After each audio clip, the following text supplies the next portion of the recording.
ನನ್ನ ಹೆಸರು ಪ್ರಿಯಾಂಕಾ. ನಾನು ಒಳಗಡೆ ಕಾಲಿಟ್ಟ ತಕ್ಷಣ ಎದುರುಗಡೆ ಗೋಡೆಯ ಮೇಲೆ ನೇತು ಹಾಕಿದ್ದ ಚಿತ್ರವನ್ನು ನೋಡಿ ನನಗೆ ದಿಗಿಲಾಯಿತು.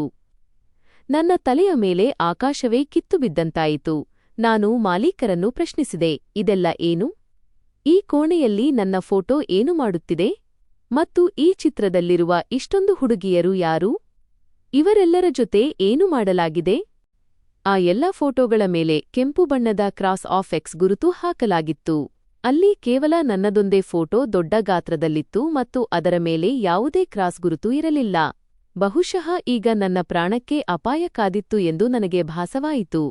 ನಾನು ಇಂತಹ ಪ್ರಶ್ನೆಗಳನ್ನು ಕೇಳುತ್ತಿರುವುದನ್ನು ಕಂಡ ನನ್ನ ಮಾಲೀಕರು ಜೋರಾಗಿ ಕೂಗುತ್ತಾ, ಇಲ್ಲಿಂದ ಓಡಿ ಹೋಗು, ಹೊರಟು ಹೋಗು ಇಲ್ಲಿಂದ. ಇನ್ನು ಮುಂದೆ ಎಂದಿಗೂ ಇಲ್ಲಿಗೆ ಬರಬೇಡ. ಒಂದು ವೇಳೆ ನೀನು ಮತ್ತೆ ಇಲ್ಲಿಗೆ ಬರಲು ಪ್ರಯತ್ನಿಸಿದರೆ ನಿನ್ನ ಅಂತ್ಯ ತುಂಬಾ ಕೆಟ್ಟದಾಗಿರುತ್ತದೆ ಎಂದು ಅಬ್ಬರಿಸಿದರು.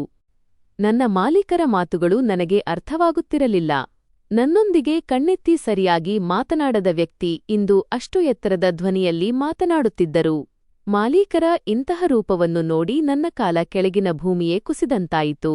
ನಾನು ಇನ್ನೂ ಹೆಚ್ಚಿನ ಸತ್ಯವನ್ನು ತಿಳಿಯಲು ಪ್ರಯತ್ನಿಸುತ್ತಿದ್ದೆ. ಅಷ್ಟರಲ್ಲಿ ನನ್ನ ಮಾಲೀಕರು ನನ್ನನ್ನು ಹಿಡಿದು ತಳ್ಳಿದರು. ನಾನು ಒಬ್ಬ ಬಡ ಕುಟುಂಬಕ್ಕೆ ಸೇರಿದವಳು. ನಾನು ರಾಮಪುರದ ಹಳೆಯ ಬಡಾವಣೆಯಲ್ಲಿ ವಾಸಿಸುತ್ತಿದ್ದೆ. ಅಲ್ಲಿ ಎಲ್ಲವೂ ಕಚ್ಚಾ ಮನೆಗಳೇ ತುಂಬಿದ್ದವು. ನನ್ನ ಕುಟುಂಬವು ಬಡತನದಿಂದ ಕೂಡಿದ ಜೀವನವನ್ನೇ ನಡೆಸುತ್ತಿತ್ತು. ನನ್ನ ತಂದೆ ಅನಾರೋಗ್ಯದಿಂದ ಬಳಲುತ್ತಿದ್ದರು ಮತ್ತು ನನ್ನ ಇಬ್ಬರೂ ಅಕ್ಕಂದಿರ ಜವಾಬ್ದಾರಿ ನನ್ನ ತಲೆಯ ಮೇಲೆ ಬಿದ್ದಿತ್ತು. ನಮಗೆ ಸಹೋದರರಿರಲಿಲ್ಲ. ನನ್ನ ತಾಯಿ ನನ್ನ ಇಬ್ಬರೂ ಅಕ್ಕಂದಿರಿಗೆ ಓದು ಕಲಿಸಿರಲಿಲ್ಲ, ಬದಲಾಗಿ ಅವರಿಗೆ ಮನೆಯ ಕೆಲಸಗಳನ್ನು ಮಾತ್ರ ಕಲಿಸಿದ್ದರು. ಆದರೆ ಬದಲಾಗುತ್ತಿರುವ ಸಮಯದೊಂದಿಗೆ ಅವರಿಗೆ ಶಿಕ್ಷಣದ ಮಹತ್ವ ತಿಳಿಯಿತು. ಹಾಗಾಗಿ ನನ್ನನ್ನು ಸರ್ಕಾರಿ ಶಾಲೆಗೆ ಸೇರಿಸಿದರು. ಏಕೆಂದರೆ ಖಾಸಗಿ ಶಾಲೆಯಲ್ಲಿ ಓದಿಸುವಷ್ಟು ಆರ್ಥಿಕ ಶಕ್ತಿ ಅವರಿಗಿರಲಿಲ್ಲ. ನನ್ನ ಇಬ್ಬರು ಅಕ್ಕಂದಿರು ಇಂದಿಗೂ ಅನಕ್ಷರಸ್ಥರು. ಬಡವರು ಮತ್ತು ಅನಕ್ಷರಸ್ಥರಾದ ಕಾರಣ ಅವರಿಗೆ ಮದುವೆಯ ಸಂಬಂಧಗಳು ಬರುತ್ತಿರಲಿಲ್ಲ. ದೊಡ್ಡ ಅಕ್ಕ ಪ್ರಿಯಾರ ವಯಸ್ಸು ಈಗ 35 ವರ್ಷ ದಾಟಿತ್ತು. ತಂದೆ ವೃದ್ಧರಾಗಿದ್ದರು ಮತ್ತು ಕೆಲಸ ಮಾಡಲು ಸಾಧ್ಯವಾಗದಷ್ಟು ಕಾಯಿಲೆಗೆ ತುತ್ತಾಗಿದ್ದರು. ಕಳೆದ 3 ವರ್ಷಗಳಿಂದ ಅವರಂತೂ ಯಾವುದೇ ಕೆಲಸ ಮಾಡುತ್ತಿರಲಿಲ್ಲ. ನನ್ನ ತಾಯಿ ಬೇರೆಯವರ ಮನೆಗಳಲ್ಲಿ ಕೆಲಸ ಮಾಡುತ್ತಿದ್ದರು. ಅದರಿಂದ ಬರುವ ಅಲ್ಪ ಆದಾಯದಲ್ಲಿ ನಮ್ಮ ಸಂಸಾರ ಸಾಗುತ್ತಿತ್ತು. ಇಂಟರ್ ಪಿಯುಸಿವರೆಗೆ ಓದಿದ ನಂತರ ನಾನು ಮನೆಯಲ್ಲಿಯೇ ಕುಳಿತಿದ್ದೆ. ನನ್ನ ತಾಯಿ ಹೇಳುತ್ತಿದ್ದರು, ನೀನು ಓದಿದ್ದೀಯೆ, ಏನಾದರೂ ಕೆಲಸ ಮಾಡು, ಯಾವುದಾದರೂ ನೌಕರಿ ಹುಡುಕು, ಆಗ ನಿನ್ನ ತಂದೆಯ ಚಿಕಿತ್ಸೆ ನಡೆಯಬಹುದು ಮತ್ತು ನಿನ್ನ ಅಕ್ಕಂದಿರ ಮದುವೆಯೂ ಆಗಬಹುದು. ನನ್ನ ತಾಯಿ ತುಂಬಾ ಮುಗ್ಧೆ. ನಾನು ಕೇವಲ ಇಂಟರ್ ಓದಿದ್ದಕ್ಕೆ ಯಾವುದೋ ದೊಡ್ಡ ಕಂಪನಿಯಲ್ಲಿ ಕೆಲಸ ಸಿಗುತ್ತದೆ ಮತ್ತು ಅದರಿಂದ ಮನೆಯ ಎಲ್ಲಾ ಹೊರೆ ಕಡಿಮೆಯಾಗುತ್ತದೆ ಎಂದು ಅವರು ಭಾವಿಸಿದ್ದರು. ಆದರೆ ವಾಸ್ತವ ಹಾಗಿರಲಿಲ್ಲ. ಇಂದಿನ ಕಾಲದಲ್ಲಿ ಪದವಿ ಪಡೆದವರಿಗೆ ಸರಿಯಾದ ಕೆಲಸ ಸಿಗುತ್ತಿಲ್ಲ. ಇನ್ನು ನನಗೆ ಎಲ್ಲಿ ಸಿಗಬೇಕು? ಸದ್ಯಕ್ಕೆ ನಾನು ಓದಿದ ಅದೇ ಶಾಲೆಯಲ್ಲಿ ಶಿಕ್ಷಕಿಯಾಗಿ ಕೆಲಸ ಮಾಡುತ್ತಿದ್ದೆ. ಅಲ್ಲಿಂದ ಸಿಗುವ ಹಣದಿಂದ ಮನೆಯ ಖರ್ಚು ನಡೆಯುತ್ತಿತ್ತು. ನನ್ನ ಇಬ್ಬರು ಅಕ್ಕಂದಿರಿಗೆ ಸಾಕಷ್ಟು ವಯಸ್ಸಾಗಿತ್ತು, ಆದರೆ ನಾನು ಇನ್ನೂ ಚಿಕ್ಕವಳೇ ಆಗಿದ್ದೆ. ನಮಗೊಬ್ಬ ಅಣ್ಣ ಅಥವಾ ತಮ್ಮ ಇದ್ದಿದ್ದರೆ ಅವರು ತಂದೆಗೆ ಮತ್ತು ನಮಗೆ ಆಸರೆಯಾಗುತ್ತಿದ್ದರು. ನನ್ನ ಇಬ್ಬರು ಅಕ್ಕಂದಿರ ಮದುವೆಯಾಗಬೇಕೆಂದು ನಾನು ಬಯಸಿದ್ದೆ. ಇಂದಿನ ಕಾಲದಲ್ಲಿ ಜನರಿಗೆ ಕಡಿಮೆ ವಯಸ್ಸಿನ ಸೊಸೆ ಬೇಕು, ಸೌಮ್ಯ ಸ್ವಭಾವದವಳು ಬೇಕು, ಮನೆಯ ಕೆಲಸ ಮಾಡುವವಳು ಬೇಕು, ಓದಿದವಳು ಬೇಕು ಮತ್ತು ಶ್ರೀಮಂತ ಕುಟುಂಬದ ಹುಡುಗಿಯಾಗಿದ್ದು ತುಂಬಾ ವರದಕ್ಷಿಣೆ ತರುವವಳು ಬೇಕು. ನನ್ನ ಅಕ್ಕಂದಿರಲ್ಲಿ ಇವುಗಳಲ್ಲಿ ಒಂದೂ ಗುಣವಿರಲಿಲ್ಲ. ಆದ್ದರಿಂದ ಅವರ ಮದುವೆಗೆ ತುಂಬಾ ತೊಂದರೆಯಾಗುತ್ತಿತ್ತು. ನನ್ನ ಅಕ್ಕಂದಿರ ಮುಗ್ಧ ಮುಖಗಳನ್ನು ನೋಡಿ ನನಗೆ ತುಂಬಾ ಬೇಸರವಾಗುತ್ತಿತ್ತು. ನಾನು ನನ್ನ ತಾಯಿಯ ನಿರೀಕ್ಷೆಗೆ ತಕ್ಕಂತೆ ಬದುಕಬೇಕೆಂದುಕೊಂಡಿದ್ದೆ. ಓದಿದವರು ಜೀವನದಲ್ಲಿ ಏನಾದರೂ ಸಾಧಿಸಬಹುದು ಎಂದು ಅವರು ನಂಬಿದ್ದರು. ಅದಕ್ಕಾಗಿಯೇ ನನಗೆ ಶಿಕ್ಷಣ ಕೊಡಿಸಿದ್ದರು. ನಮ್ಮ ಮನೆಯ ಪರಿಸ್ಥಿತಿ ಎಷ್ಟು ಹದಗೆಟ್ಟಿತ್ತೆಂದರೆ ಉಸಿರಾಡುವುದು ಕಷ್ಟವೆನಿಸುತ್ತಿತ್ತು. ನಾನು ತಾಯಿ ಮತ್ತು ತಂದೆಯವರಲ್ಲಿ ಹೇಳುತ್ತಿದ್ದೆ, ನೀವು ಚಿಂತಿಸಬೇಡಿ, ನಾನು ಏನಾದರೂ ವ್ಯವಸ್ಥೆ ಮಾಡುತ್ತೇನೆ. ಹೆಚ್ಚು ಹಣ ಸಿಗುವಂತಹ ಯಾವುದಾದರೂ ಬೇರೆ ಕೆಲಸ ಹುಡುಕುತ್ತೇನೆ. ನಾನು ಧೈರ್ಯ ಕಳೆದುಕೊಳ್ಳುವುದಿಲ್ಲ. ನನ್ನ ಇಬ್ಬರು ಅಕ್ಕಂದಿರಿಗೂ ನಾನು ಭರವಸೆ ನೀಡುತ್ತಿದ್ದೆ. ಒಂದು ದಿನ ನಮ್ಮ ಜೀವನ ಖಂಡಿತ ಬದಲಾಗುತ್ತದೆ. ನಿಮ್ಮಿಬ್ಬರಿಗೂ ಒಳ್ಳೆಯ ಮನೆಯಲ್ಲಿ ಮದುವೆಯಾಗುತ್ತದೆ. ನನ್ನ ದೊಡ್ಡ ಅಕ್ಕ ಪ್ರಜ್ಞಾ ಹೇಳುತ್ತಿದ್ದಳು, ನಿನ್ನ ಆಲೋಚನೆ ತುಂಬಾ ಒಳ್ಳೆಯದು. ನೀನು ಇತರರಿಗೆ ಒಳ್ಳೆಯದನ್ನು ಬಯಸುತ್ತೀಯೆ. ದೇವರು ನಿನಗೆ ಯಾವಾಗಲೂ ಒಳ್ಳೆಯದನ್ನೇ ಮಾಡುತ್ತಾನೆ. ನನ್ನ ತಂದೆಯ ಕೆಮ್ಮು ದಿನೇ ದಿನೇ ಹೆಚ್ಚಾಗುತ್ತಿತ್ತು. ಬಂದ ಅರ್ಧಕ್ಕಿಂತ ಹೆಚ್ಚು ಹಣ ಅವರ ಚಿಕಿತ್ಸೆಗೆ ಖರ್ಚಾಗುತ್ತಿತ್ತು. ತಾಯಿ ತರುವ ಹಣದಲ್ಲಿ ಮನೆಯ ರೇಷನ್ ಮಾತ್ರ ಬರುತ್ತಿತ್ತು. ತಂದೆಯ ಮುಖವೆಲ್ಲ ಹಳದಿ ಬಣ್ಣಕ್ಕೆ ತಿರುಗಿತ್ತು ಮತ್ತು ಕಣ್ಣುಗಳು ಕುಳಿಬಿದ್ದಿದ್ದವು. ತಂದೆ ಹೇಳುತ್ತಿದ್ದರು, ಮಗಳೇ, ನೀನೊಬ್ಬಳೇ ಏನೆಂದು ಮಾಡುತ್ತೀಯೆ? ನನ್ನ ಧೈರ್ಯ ಈಗ ಉಡುಗಿ ಹೋಗಿದೆ. ನೀನು ದಿನವಿಡೀ ಮಕ್ಕಳಿಗೆ ಪಾಠ ಮಾಡುತ್ತೀಯೆ, ಶಾಲೆಯಿಂದ ಬಂದ ನಂತರ ಟ್ಯೂಷನ್ ಮಾಡುತ್ತೀಯೆ, ಆದರೂ ಮನೆಯ ಖರ್ಚುಗಳು ಪೂರೈಕೆಯಾಗುತ್ತಿಲ್ಲ. ನನಗೆ ನಿಮ್ಮ 3 ಹೆಣ್ಣು ಮಕ್ಕಳ ಬಗ್ಗೆ ತುಂಬಾ ಚಿಂತೆಯಾಗುತ್ತಿದೆ. ನೀವೆಲ್ಲರೂ ಮದುವೆಯ ವಯಸ್ಸಿನಲ್ಲಿದ್ದೀರಿ, ನಾನಾದರೋ ಹಾಸಿಗೆ ಹಿಡಿದಿದ್ದೇನೆ.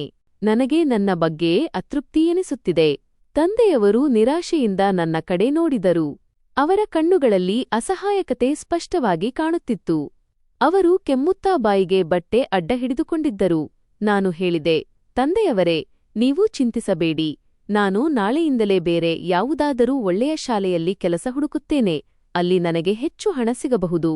ದೇವರು ಯಾವುದಾದರೂ ಒಂದು ದಾರಿಯನ್ನು ತೋರಿಸಿಯೇ ತೋರಿಸುತ್ತಾನೆ. ನೀವು ಬರೀ ಔಷಧಿಯನ್ನು ಸಮಯಕ್ಕೆ ಸರಿಯಾಗಿ ಸೇವಿಸಿ.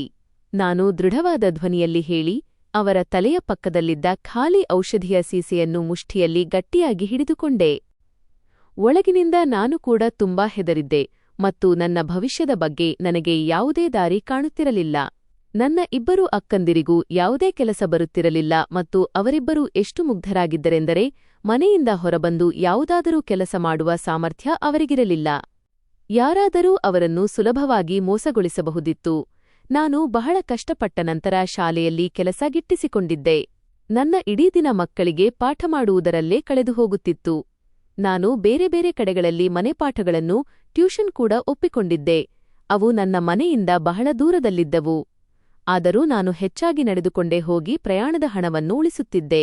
ದಿನವಿಡೀ ಕಷ್ಟಪಟ್ಟು ದುಡಿದು ಪ್ರತಿ ತಿಂಗಳು ನನಗೆ ಸಿಗುತ್ತಿದ್ದ ಹಣವನ್ನು ತಂದು ನನ್ನ ತಾಯಿಯ ಕೈಗಿಡುತ್ತಿದ್ದೆ. ಇಂದು ಕೂಡ ನಾನು ಒಂದು ಮಗುವಿಗೆ ಪಾಠ ಮಾಡಲು ನನ್ನ ಮನೆಯಿಂದ ಸಾಕಷ್ಟು ದೂರದಲ್ಲಿದ್ದ ಮನೆಗೆ ಹೋಗಿದ್ದೆ. ಆದರೆ ನಾನು ತುಂಬಾ ಆತಂಕದಲ್ಲಿದ್ದೆ. ನಾನು ಪಾಠ ಮಾಡುತ್ತಿದ್ದ ಮಗುವಿನ ತಾಯಿ ನನ್ನ ಆತಂಕದ ಸ್ಥಿತಿಯನ್ನು ನೋಡಿ, ಏನಾಯಿತು ಮೇಡಂ? ಇಂದು ಬಹಳ ಚಿಂತಿತರಾಗಿ ಕಾಣುತ್ತಿದ್ದೀರಲ್ಲ ಎಂದು ಕೇಳಿದರು. ನಿಜ ಹೇಳಬೇಕೆಂದರೆ ನಾನು ಅವರಿಗೆ ನನ್ನ ಮನೆಯ ತೊಂದರೆಗಳನ್ನು ಹೇಳಿಕೊಳ್ಳಲು ಇಷ್ಟಪಡುತ್ತಿರಲಿಲ್ಲ. ಆದರೆ ಅವರು ನನ್ನ ಆತಂಕಕ್ಕೆ ಕಾರಣವೇನೆಂದು ಕೇಳಿದಾಗ ನಾನು ಎಷ್ಟು ಸಂಕಷ್ಟದಲ್ಲಿದ್ದೇನೆ ಎಂದು ಅವರಿಗೆ ತಿಳಿಸಿಬಿಟ್ಟೆ. ನನ್ನ ಮನೆಯ ಪರಿಸ್ಥಿತಿ ಹೇಗಿದೆ ಮತ್ತು ನನ್ನ 2 ಅಕ್ಕಂದಿರ ಮದುವೆಯಾಗುತ್ತಿಲ್ಲ ಎನ್ನುವುದನ್ನು ಹೇಳಿದೆ.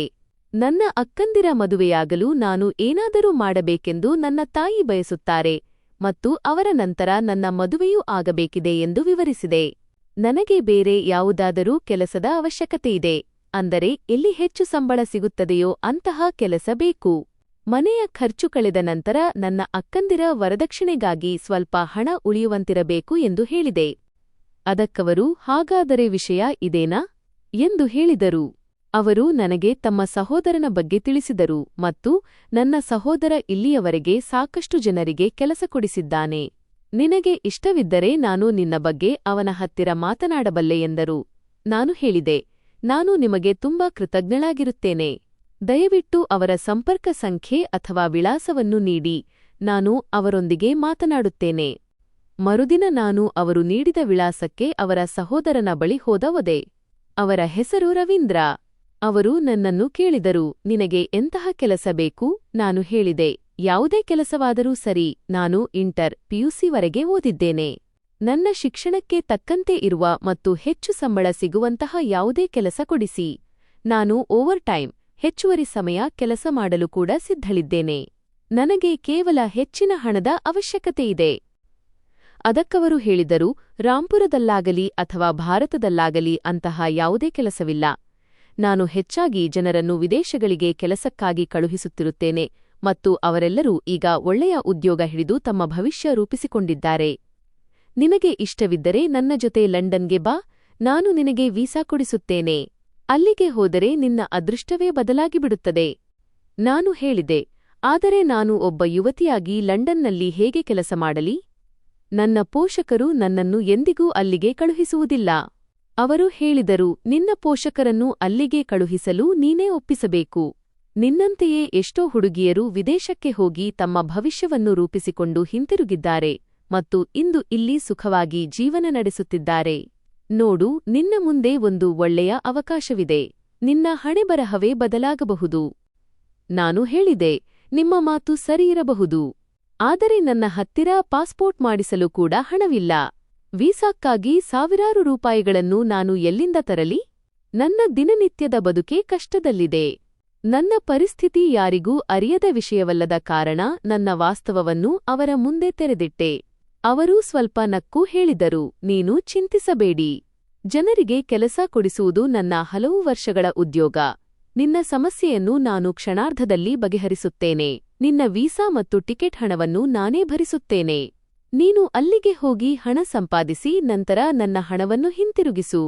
ನನಗೆ ನಿನ್ನ ಮೇಲೆ ನಂಬಿಕೆಯಿದೆ, ಏಕೆಂದರೆ ನನ್ನ ತಂಗಿ ನಿನ್ನ ಬಗ್ಗೆ ತಿಳಿಸಿದ್ದಳು.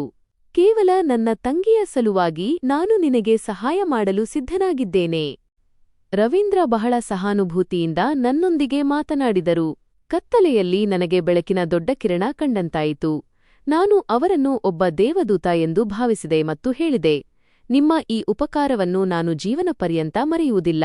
ರವೀಂದ್ರ ಅಣ್ಣ, ನಾನು ಹಗಲಿರುಳು ಕಷ್ಟಪಟ್ಟು ನಿಮ್ಮ ಹಣವನ್ನು ತೀರಿಸುತ್ತೇನೆ. ಇದು ನಿಮಗೆ ನಾನು ನೀಡುತ್ತಿರುವ ಭರವಸೆ.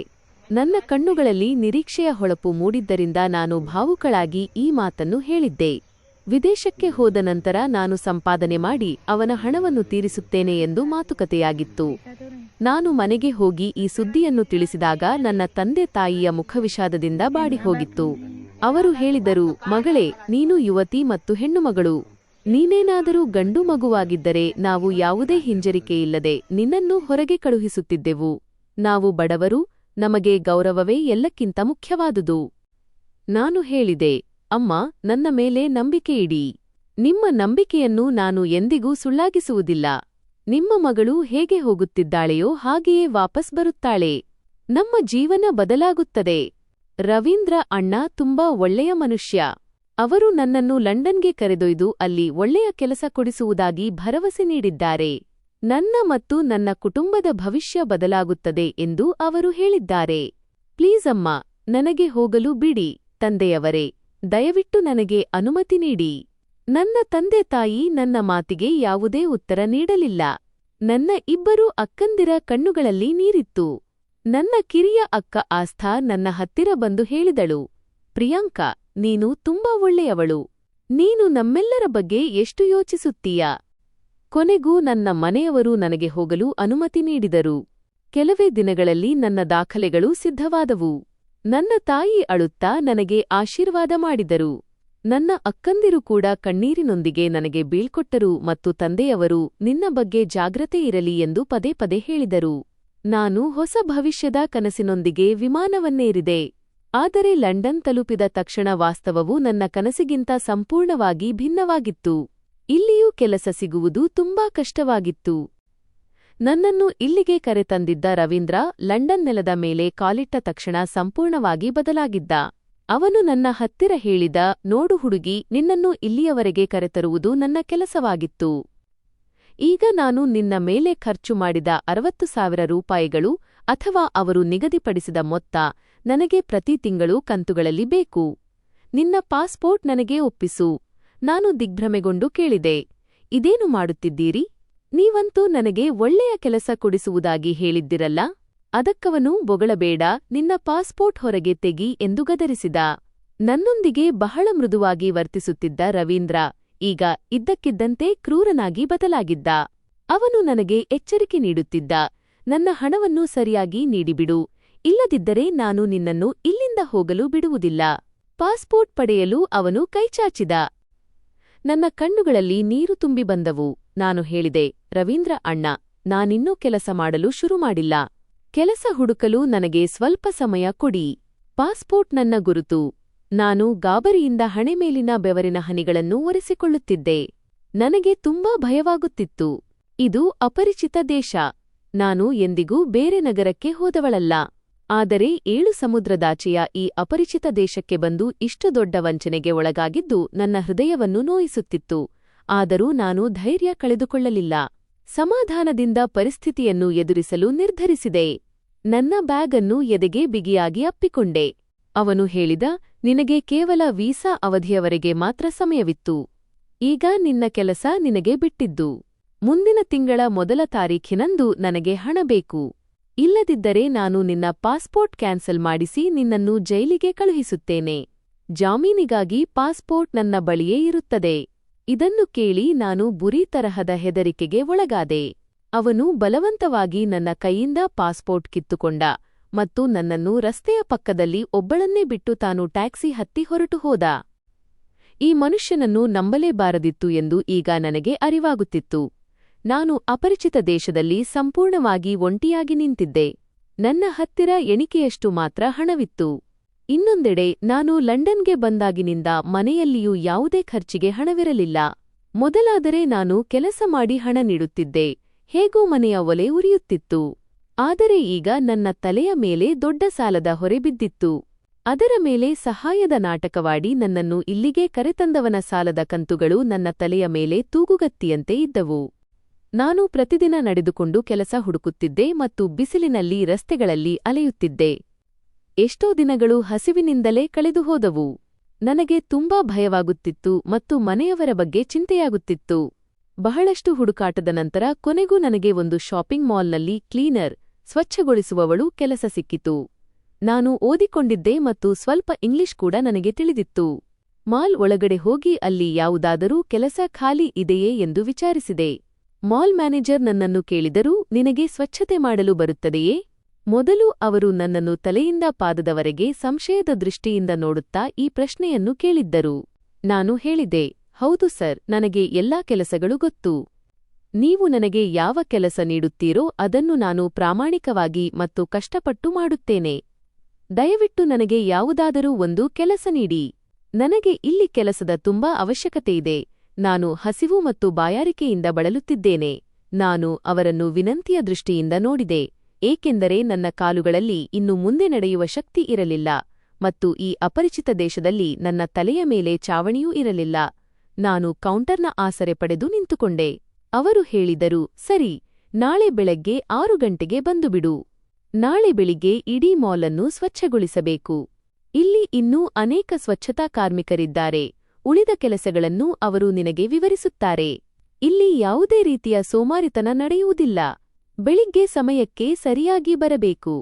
ಎಲ್ಲಾ ಕೆಲಸಗಳನ್ನು ಪ್ರಾಮಾಣಿಕವಾಗಿ ಮಾಡಿದರೆ ಮಾತ್ರ ತಿಂಗಳ ಸಂಬಳ ಸಿಗುತ್ತದೆ. ನಾನು ಹೇಳಿದೆ, ಇಲ್ಲ ಸರ್, ನಾನು ಬೆಳಿಗ್ಗೆ ಸರಿಯಾದ ಸಮಯಕ್ಕೆ ಬರುತ್ತೇನೆ. ಅಷ್ಟಕ್ಕೂ ನನ್ನ ಬಳಿ ಇರಲು ಯಾವುದೇ ಸ್ಥಳವಿಲ್ಲ. ನಾನು ಇಡೀ ರಾತ್ರಿ ಇಲ್ಲೇ ಹೊರಗಡೆ ಕಳೆಯುತ್ತೇನೆ. ನಾನು ಕೆಲಸ ಪಡೆಯುವ ಸಲುವಾಗಿ ಹೀಗೆ ಹೇಳುತ್ತಿದ್ದೇನೆ ಎಂದು ಅವರಿಗೆ ಅನಿಸಿತು. ಅವರು ಒಂದು ರಿಜಿಸ್ಟರ್ನಲ್ಲಿ ನನ್ನ ಹೆಸರನ್ನು ಬರೆದುಕೊಂಡರು ಮತ್ತು ನನಗೆ ಕೆಲಸ ಸಿಕ್ಕಿತು. ನಾನು ನಿರಾಳವಾಗಿ ನಿಟ್ಟುಸಿರುಬಿಟ್ಟೆ. ಆ ರಾತ್ರಿ ನಾನು ನನ್ನ ಬ್ಯಾಗ್ ಹಿಡಿದುಕೊಂಡು ಮಾಲ್ನ ಹೊರಗಡೆಯೇ ಕುಳಿತುಕೊಂಡೆ, ಏಕೆಂದರೆ ನನ್ನ ಹತ್ತಿರ ಹೋಗಲು ಬೇರೆ ದಾರಿಯೇ ಇರಲಿಲ್ಲ. ನಾನು ಎಲ್ಲಿಗೆ ಹೋಗಲಿ? ಮತ್ತು ಬೆಳಿಗ್ಗೆ ಬೇಗನೆ ಅದೇ ಮಾಲ್ನಲ್ಲಿ ಕೆಲಸಕ್ಕೂ ಹಾಜರಾಗಬೇಕಿತ್ತು. ಇಡೀ ರಾತ್ರಿ ಅತ್ತ ಇತ್ತ ನೋಡುತ್ತಾ ಜಾಗರಣೆ ಮಾಡುತ್ತಲೇ ಕಳೆದುಹೋಯಿತು. ಬೆಳಿಗ್ಗೆ ಸೂರ್ಯೋದಯವಾಗಿ ಮಾಲ್ನ ಬಾಗಿಲು ತೆರೆದ ತಕ್ಷಣ ನಾನು ವೇಗವಾಗಿ ಒಳಗೆ ಹೋಗಿ ನನ್ನ ಕೆಲಸ ಶುರು ಮಾಡಿದೆ. ಇದೆಲ್ಲವನ್ನೂ ನೋಡಿ ಮ್ಯಾನೇಜರ್ ಖುಷಿಯಾದರು. ಈ ಮಾಲ್ ಅಷ್ಟೇನೂ ದೊಡ್ಡದಾಗಿರಲಿಲ್ಲ, ಆದರೆ ಕೆಲಸ ಮಾತ್ರ ಬಹಳಷ್ಟಿತ್ತು.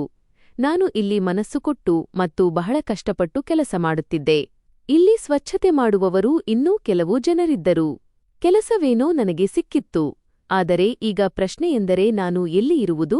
ನಾನು ಧೈರ್ಯ ಮಾಡಿ ಮಾಲ್ ಮ್ಯಾನೇಜರ್ ಹತ್ತಿರ ಮಾತನಾಡಿ ನನ್ನ ಬಗ್ಗೆ ಎಲ್ಲವನ್ನೂ ತಿಳಿಸಿದೆ.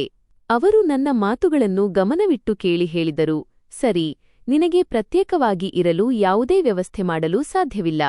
ಆದರೆ ನಿನಗೆ ಇಷ್ಟವಿದ್ದರೆ ರಾತ್ರಿ ವೇಳೆ ಮಾಲ್ ಒಳಗಡೆಯೇ ಇರಬಹುದು.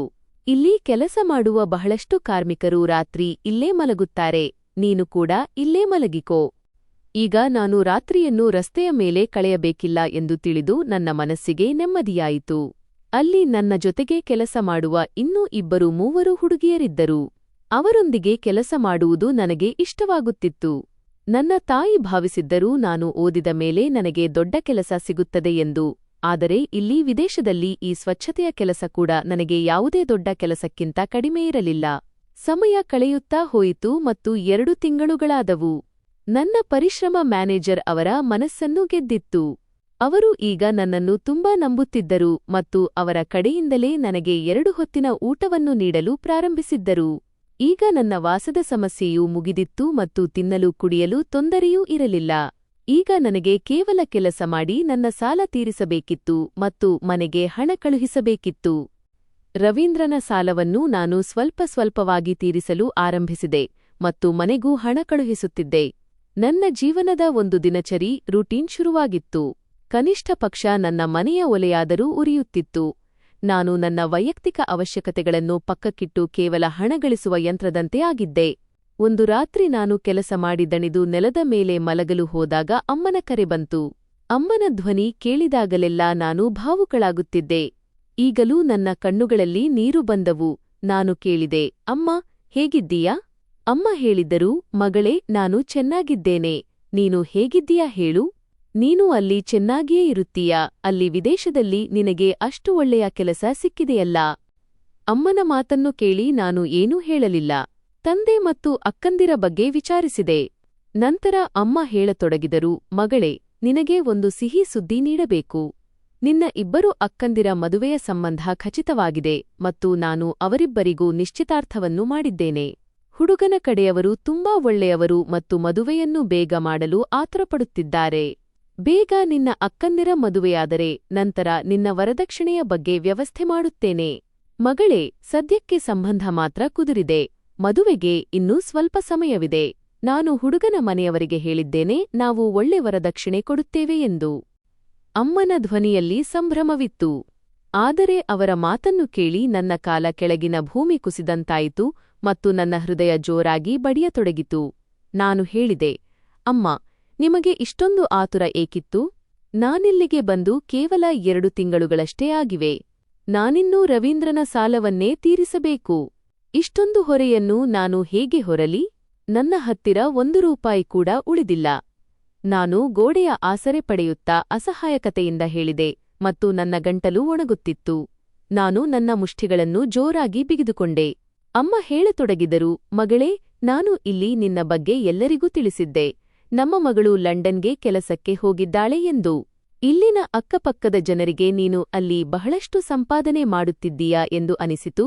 ಅದಕ್ಕೆ ನಿನ್ನ ಅಕ್ಕಂದಿರಿಗೆ ಸಂಬಂಧಗಳು ಬರಲು ಶುರುವಾದವು. ಹಾಗಾಗಿ ನಾನು ಆ ಸಂಬಂಧಗಳನ್ನು ಒಪ್ಪಿಕೊಂಡೆ.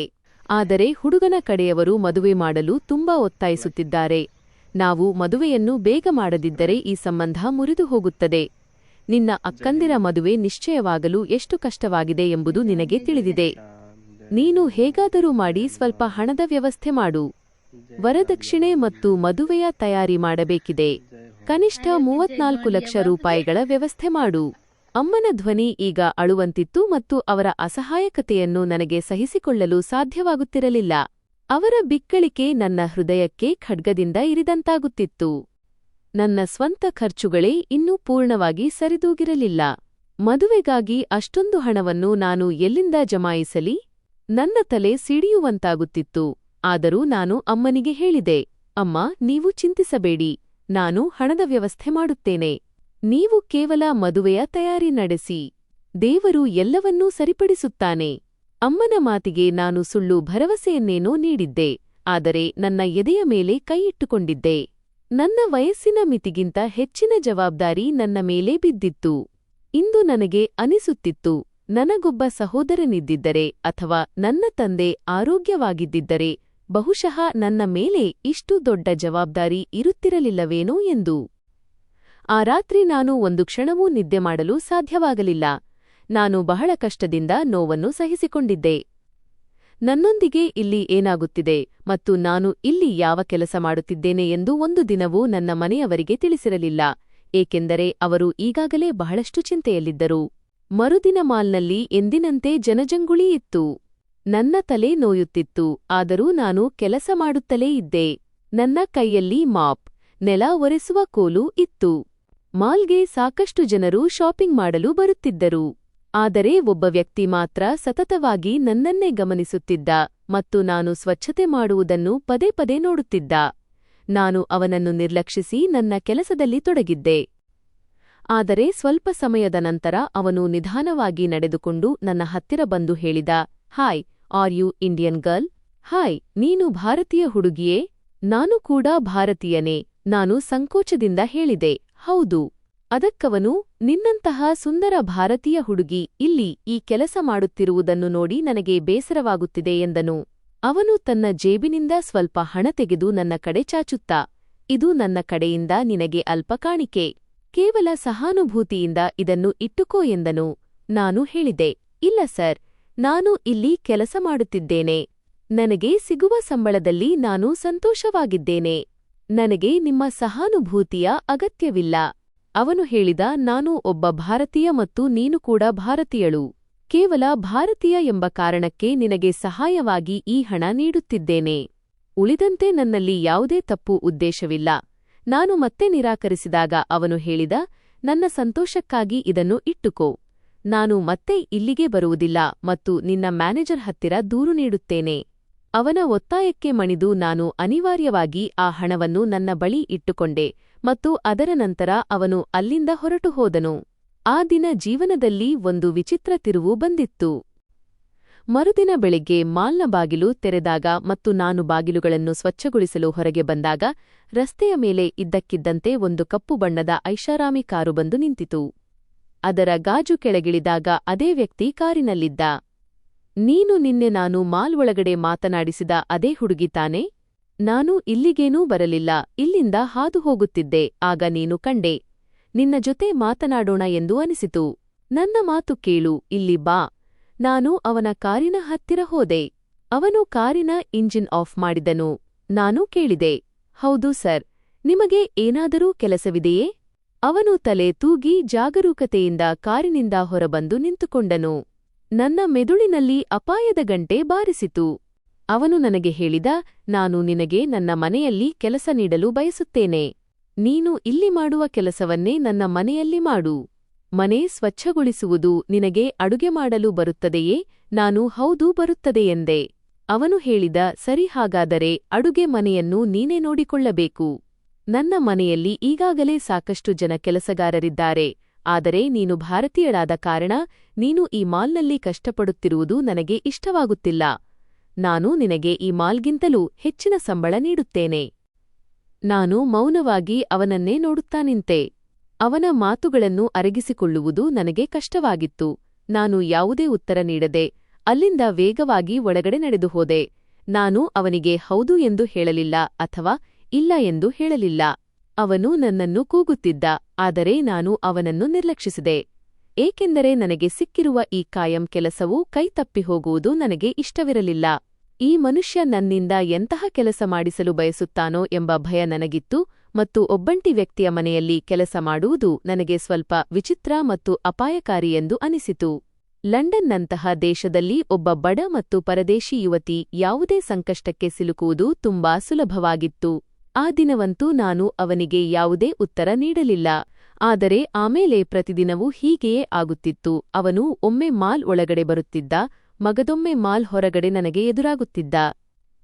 ಮತ್ತೆ ಮತ್ತೆ ಒಂದೇ ಮಾತನ್ನು ಹೇಳುತ್ತಿದ್ದ, ನೋಡು ಪ್ರಿಯಾಂಕಾ, ನೀನು ಒಂದು ವೇಳೆ ನನ್ನ ಬಳಿ ಕೆಲಸ ಮಾಡಿದರೆ, ನನ್ನ ಮನೆಯಲ್ಲಿ ಅಡುಗೆ ಮಾಡಿ ಸ್ವಚ್ಛಗೊಳಿಸುವ ಕೆಲಸ ಮಾಡಿದರೆ, ನಾನು ನಿನಗೆ 2 ವರ್ಷದ ಅಡ್ವಾನ್ಸ್ ಡಬಲ್ ಸ್ಯಾಲರಿ, ದುಪ್ಪಟ್ಟು ಸಂಬಳ ನೀಡುತ್ತೇನೆ ಮತ್ತು ನಿನಗೆ ಇರಲು ಉಚಿತವಾಗಿ ಕ್ವಾರ್ಟರ್ಸ್ ಕೂಡ ಕೊಡಲಾಗುವುದು.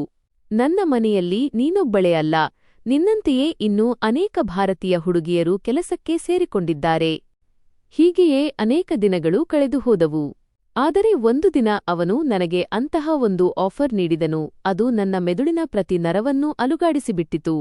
ಅವನು ನೋಟಿನ ಕಂತೆಗಳನ್ನು ನನ್ನ ಕಡೆಗೆ ಚಾಚಿದನು. ನಾನು ಹೇಳಿದೆ, ಸರ್, ನನಗೆ ನಿಮ್ಮ ಕೆಲಸ ಬೇಡ. ನಾನು ಮಾಡುತ್ತಿರುವ ಈ ಕೆಲಸದಲ್ಲೇ ತುಂಬಾ ಸಂತೋಷವಾಗಿದ್ದೇನೆ. ದಯವಿಟ್ಟು ನನಗೆ ತೊಂದರೆ ಕೊಡಬೇಡಿ.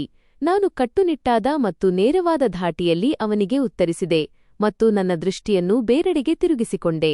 ಅವನ ಕೈಯಲ್ಲಿದ್ದ ಹಣದ ಕಡೆಗೆ ನೋಡದಂತೆ ನಾನು ಜಾಗ್ರತೆ ವಹಿಸಿದೆ. ಅವನು ಹೇಳಿದನು, ನಾನು ನಿನಗೆ ತೊಂದರೆ ಕೊಡುತ್ತಿಲ್ಲ.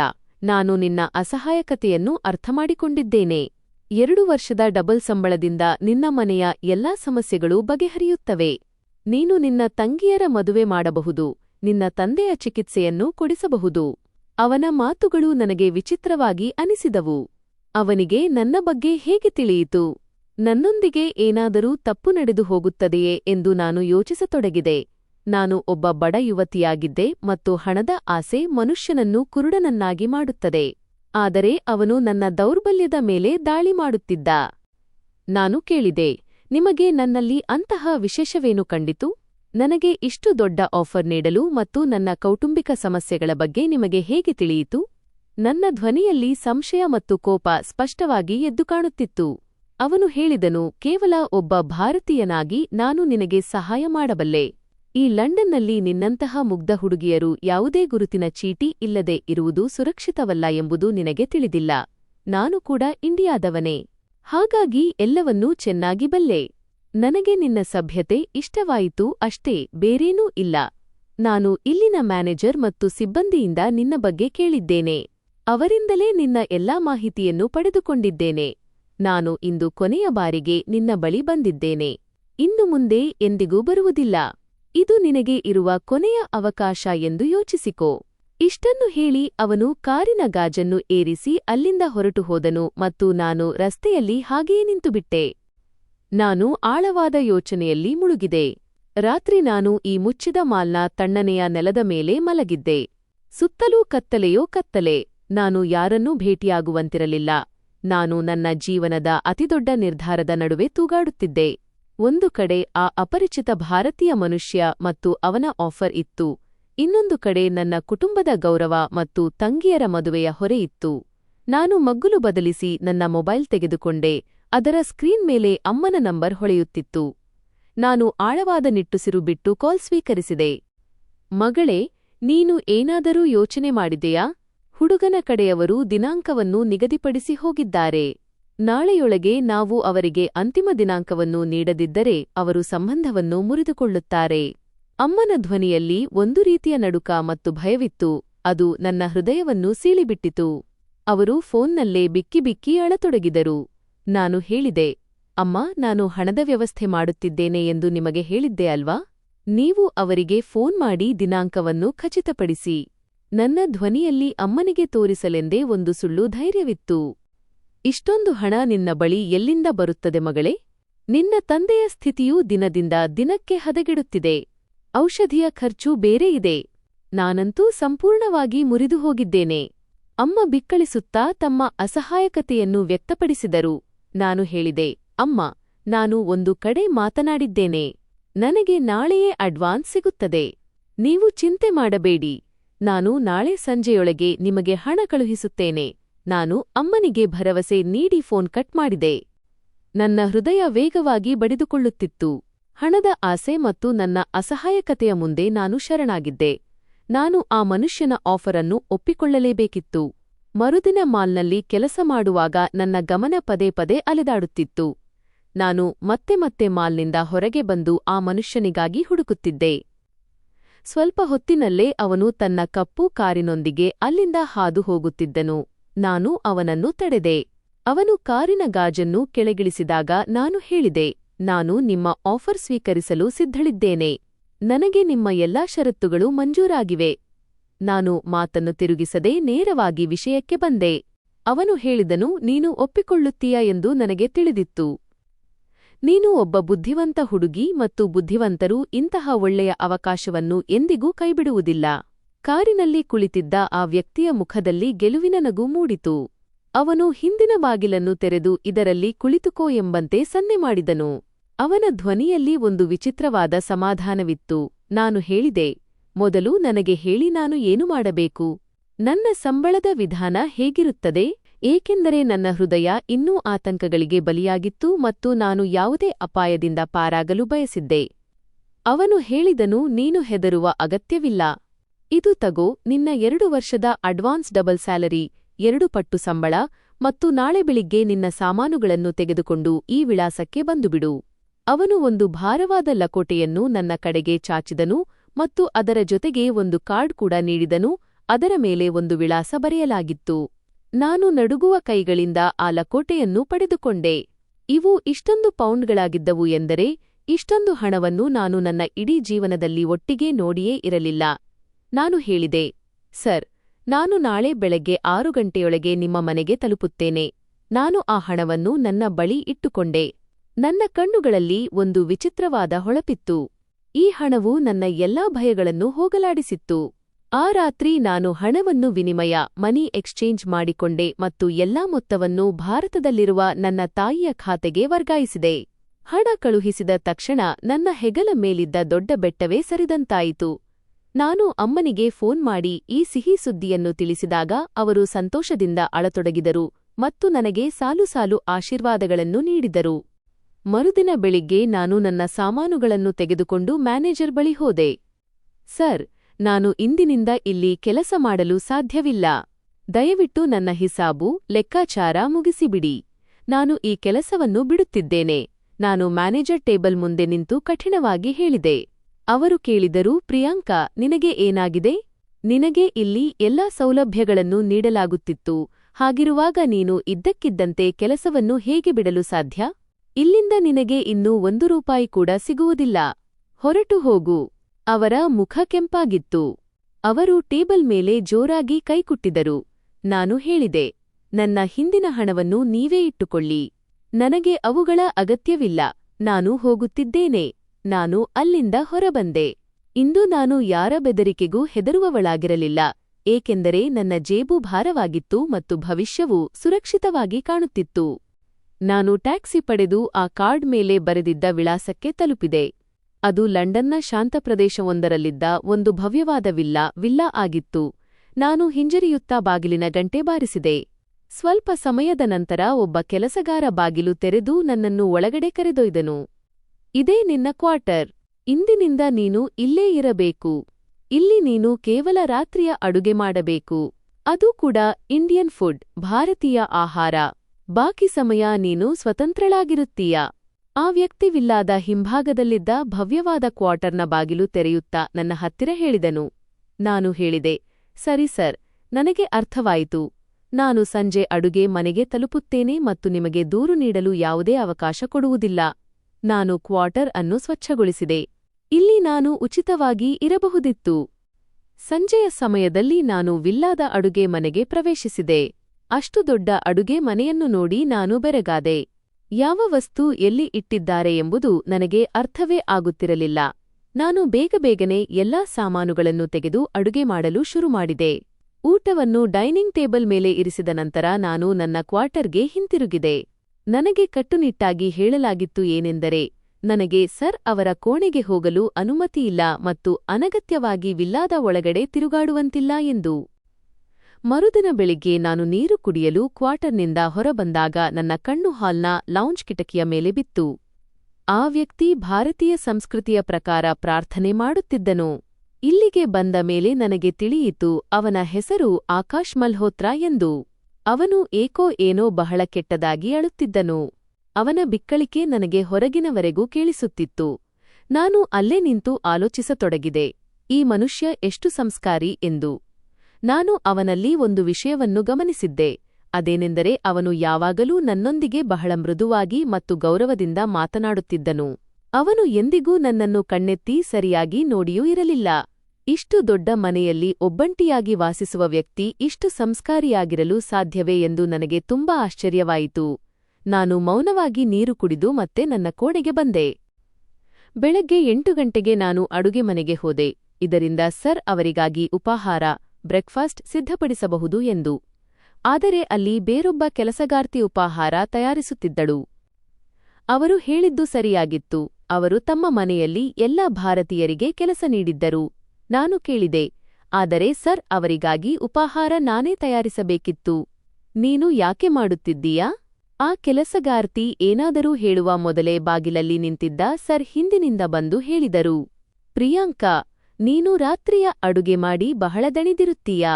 ಅದಕ್ಕಾಗಿಯೇ ಬೆಳಗಿನ ಉಪಾಹಾರ ಮತ್ತು ಮಧ್ಯಾಹ್ನದ ಊಟಕ್ಕಾಗಿ ನಾನು ಇವಳನ್ನು ನೇಮಿಸಿದ್ದೇನೆ. ನೀನು ಕೇವಲ ರಾತ್ರಿಯ ಅಡುಗೆ ಮಾತ್ರ ಮಾಡು.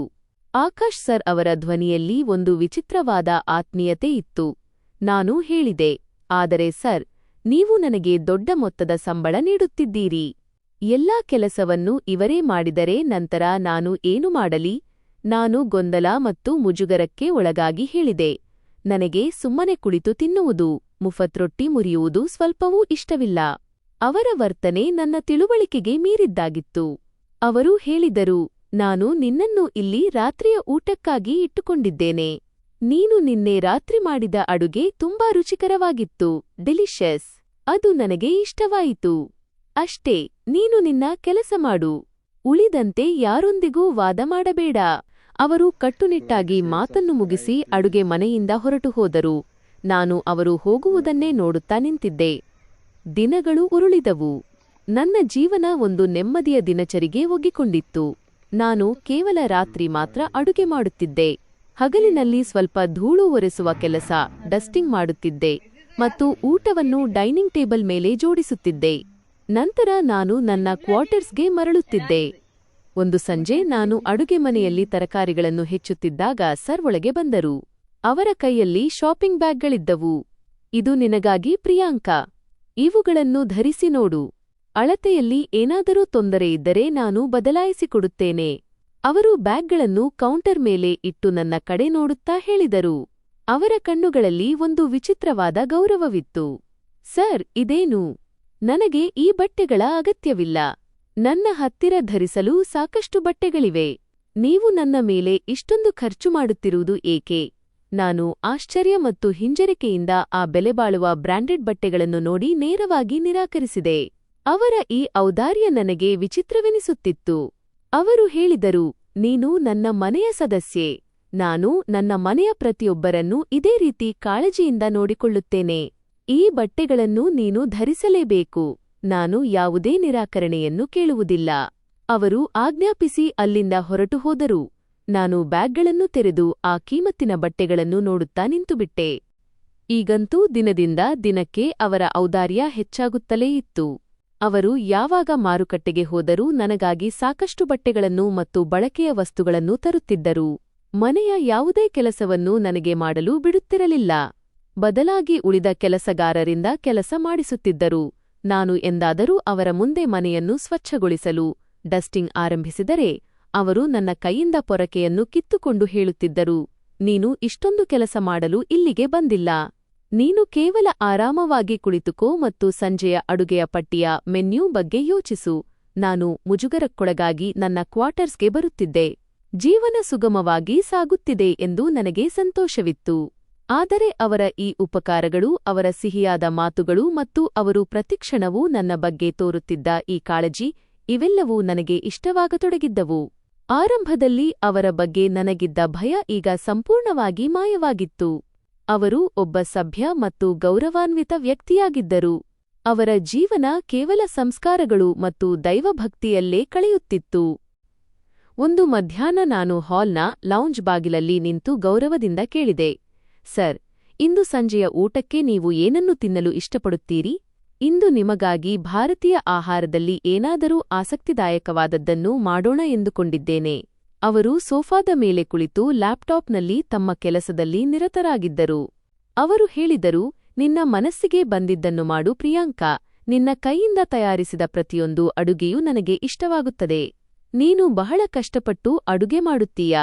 ಅವರು ಲ್ಯಾಪ್ಟಾಪ್ನಿಂದ ಕಣ್ಣು ಹೊರಳಿಸದೆಯೇ ಉತ್ತರಿಸಿದ್ದರು ಮತ್ತು ಅವರ ಆ ಮೃದುವಾದ ಅಂದಾಜು ನನ್ನ ಹೃದಯದಲ್ಲಿ ಒಂದು ವಿಚಿತ್ರವಾದ ಸಂಚಲನವನ್ನು ಉಂಟುಮಾಡಿತ್ತು. ನಾನು ಹೇಳಿದೆ, ನೀವು ನನ್ನ ಮೇಲೆ ಬಹಳ ಕರುಣಾಮಯಿಯಾಗಿದ್ದೀರಿ ಸರ್. ಈ ಅಪರಿಚಿತ ದೇಶದಲ್ಲಿ ನನಗೆ ಇಂತಹ ಮನೆ, ಇಂತಹ ನೆಮ್ಮದಿ ಸಿಗುತ್ತದೆ ಎಂದು ನಾನು ಎಂದಿಗೂ ಯೋಚಿಸಿರಲಿಲ್ಲ. ನಾನು ಅವರಿಗೆ ಧನ್ಯವಾದ, ಥ್ಯಾಂಕ್ ಯು ಹೇಳಿದೆ. ನನ್ನ ಧ್ವನಿ ಸ್ವಲ್ಪ ಗದ್ಗದಿತವಾಗಿತ್ತು. ಅವರು ಹೇಳಿದರು, ಮನುಷ್ಯ ಯಾವಾಗಲೂ ಒಳ್ಳೆಯದನ್ನೇ ನಿರೀಕ್ಷಿಸಬೇಕು ಪ್ರಿಯಾಂಕಾ. ನೀನು ಒಬ್ಬ ಪ್ರಾಮಾಣಿಕ ಮತ್ತು ಬುದ್ಧಿವಂತ ವ್ಯಕ್ತಿ. ಹಾಗಾಗಿ ನೀನು ಈ ರೀತಿಯ ಗೌರವಕ್ಕೆ ಅರ್ಹಳು. ಹೋಗು, ನಿನ್ನ ಕೆಲಸ ಮಾಡು. ಅವರು ನಗುತ್ತಾ ಹೇಳಿದರು. ನಾನು ಅಡುಗೆ ಮನೆಗೆ ಬಂದೆ, ಆದರೆ ನನ್ನ ಮೆದುಳು ಸತತವಾಗಿ ಅವರ ಬಗ್ಗೆಯೇ ಯೋಚಿಸುತ್ತಿತ್ತು.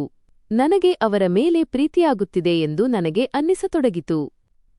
ಅವರಿಗೆ ಕೇವಲ 30 ವರ್ಷ ವಯಸ್ಸಾಗಿತ್ತು ಮತ್ತು ನನಗೆ 21 ವರ್ಷ. ನಾನು ಹೆಚ್ಚಾಗಿ ರಾತ್ರಿವೇಳೆ ನನ್ನ ಕ್ವಾರ್ಟರ್ಸ್ ಕಿಟಕಿಯಿಂದ ಅವರ ಕೋಣೆಯ ಬೆಳಕನ್ನು ನೋಡುತ್ತಿದ್ದೆ. ಅವರು ಮಧ್ಯರಾತ್ರಿಯವರೆಗೂ ಎಚ್ಚರವಿರುತ್ತಿದ್ದರು ಮತ್ತು ಕೈಮುಗಿದು ದೇವರ ಪ್ರಾರ್ಥನೆಯಲ್ಲಿ ಮಗ್ನರಾಗಿರುತ್ತಿದ್ದರು. ನಾನು ಅವರ ಹತ್ತಿರ ಹೋಗಲು ಮತ್ತು ಅವರ ಬಗ್ಗೆ ಎಲ್ಲವನ್ನೂ ತಿಳಿಯಲು ಬಯಸುತ್ತಿದ್ದೆ. ಆದರೆ ಅವರ ಕೋಣೆಗೆ ಹೋಗುವ ಅಥವಾ ಅವರ ತತ್ವಗಳನ್ನು ಮೀರುವ ಧೈರ್ಯ ನನಗಿರಲಿಲ್ಲ. ಅವರು ಪ್ರಪಂಚದ ಇತರರಿಗಿಂತ ತೀರಾ ಭಿನ್ನವಾಗಿದ್ದರು ಮತ್ತು ಅವರಿಗೆ ದೇವರ ಸಾಮೀಪ್ಯದಲ್ಲಿರುವುದು ಬಹಳ ಇಷ್ಟವಾಗಿತ್ತು. ಅವರು ಮನೆಯ ಕೆಲಸಗಾರರ ಜೊತೆ ನನ್ನನ್ನು ಬಿಟ್ಟು ಬೇರೆ ಯಾರೊಂದಿಗೂ ಹೆಚ್ಚಾಗಿ ಮಾತನಾಡುತ್ತಿರಲಿಲ್ಲ, ಆದರೂ ಪ್ರತಿಯೊಬ್ಬರ ಜೊತೆ ಸಹಾನುಭೂತಿಯಿಂದ ವರ್ತಿಸುತ್ತಿದ್ದರು. ಪ್ರಿಯಾಂಕಾ, ಸ್ವಲ್ಪ ಹೊರಗೆ ಬಾ. ಈ ಸಾಮಾನುಗಳನ್ನು ಒಳಗಡೆ ಇಡು. ನಾನು ಅಡುಗೆ ಮನೆಗೆ ದಿನಸಿ ಸಾಮಾನುಗಳನ್ನು ತರಿಸಿದ್ದೇನೆ. ಒಂದು ದಿನ ಅವರು ಗೇಟ್ ಹತ್ತಿರ ನಿಂತು ನನ್ನನ್ನು ಕರೆಯುತ್ತಿದ್ದರು. ಡೆಲಿವರಿ ಮಾಡಿದವನು ಸಾಮಾನುಗಳನ್ನು ಇಟ್ಟು ಹೋಗಿದ್ದನು. ಸರಿ ಸರ್, ಈಗಲೇ ಬರುತ್ತೇನೆ. ಅವರು ಸಣ್ಣಪುಟ್ಟ ಸಾಮಾನುಗಳನ್ನು ನನಗೆ ನೀಡಿ ಭಾರವಾದ ಸಾಮಾನುಗಳನ್ನು ತಾವೇ ಎತ್ತಿಕೊಂಡು ಒಳಗೆ ಬರತೊಡಗಿದರು. ಬಹುಶಃ ಅವರಿಗೆ ನನ್ನ ಅಲ್ಪ ಕಷ್ಟವೂ ಸಹನೀಯವಾಗಿರಲಿಲ್ಲ.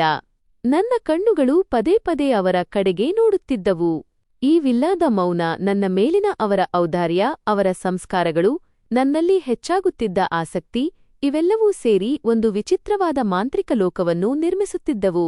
ವಿಲ್ಲಾದಲ್ಲಿ ನನ್ನ ಜೀವನ ಸಂತೋಷದ ದಿನಚರಿಯಂತೆ ಸಾಗುತ್ತಿತ್ತು. ನಾನು ಪ್ರತಿದಿನ ನನ್ನ ಪಾಲಿನ ಕೆಲಸವನ್ನು ಪೂರ್ಣ ಪ್ರಾಮಾಣಿಕತೆಯಿಂದ ಮಾಡುತ್ತಿದ್ದೆ. ನನ್ನ ಹೃದಯದಲ್ಲಿ ಆಕಾಶ್ ಸರ್ ಅವರ ಬಗ್ಗೆ ಗೌರವ ಮತ್ತು ಪ್ರೀತಿಯ ಭಾವನೆಗಳು ಗಾಢವಾಗುತ್ತಾ ಹೋಗುತ್ತಿದ್ದವು. ಅವರು ನನ್ನ ಪ್ರತಿಯೊಂದು ಕೆಲಸವನ್ನು ಮೆಚ್ಚುತ್ತಿದ್ದರು ಮತ್ತು ನಾನು ಒಬ್ಬ ಕೆಲಸಗಾರ್ತಿ ಎಂಬ ಅರಿವು ನನಗೆ ಎಂದಿಗೂ ಆಗದಂತೆ ನೋಡಿಕೊಂಡಿದ್ದರು. ಅವರ ನಡವಳಿಕೆಯು ಎಷ್ಟು ಸಭ್ಯತೆಯಿಂದ ಕೂಡಿತ್ತೆಂದರೆ ನಾನು ಅನೇಕ ಬಾರಿ ಆಶ್ಚರ್ಯಚಕಿತಳಾಗುತ್ತಿದ್ದೆ.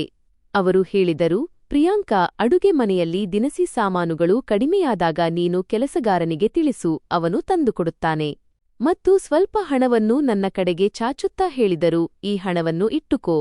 ನನ್ನ ಅನುಪಸ್ಥಿತಿಯಲ್ಲಿ ನಿನಗೆ ಯಾವ ವಸ್ತುವಿನ ಅಗತ್ಯವಿದ್ದರೂ ಅದನ್ನು ತರಿಸಿಕೋ. ಅವರ ಧ್ವನಿಯಲ್ಲಿ ಯಾವಾಗಲೂ ಇರುವಂತೆಯೇ ಒಂದು ಗಂಭೀರತೆಯಿತ್ತು. ನಾನು ಹೇಳಿದೆ, ಸರ್, ನನ್ನ ಬಳಿ ಹಣವಿದೆ. ನೀವು ಈಗಾಗಲೇ ನನಗೆ ಸಾಕಷ್ಟು ಸಂಬಳ ನೀಡಿದ್ದೀರಿ. ನಾನು ಅದರಲ್ಲೇ ತರಿಸಿಕೊಳ್ಳುತ್ತೇನೆ. ನೀವು ತೊಂದರೆ ತೆಗೆದುಕೊಳ್ಳಬೇಡಿ. ನಾನು ಹಣವನ್ನು ಪಡೆಯಲು ನೇರವಾಗಿ ನಿರಾಕರಿಸಿದೆ ಮತ್ತು ಗೌರವಯುತವಾಗಿ ಕೈಗಳನ್ನು ಹಿಂದೆ ಮಾಡಿಕೊಂಡೆ.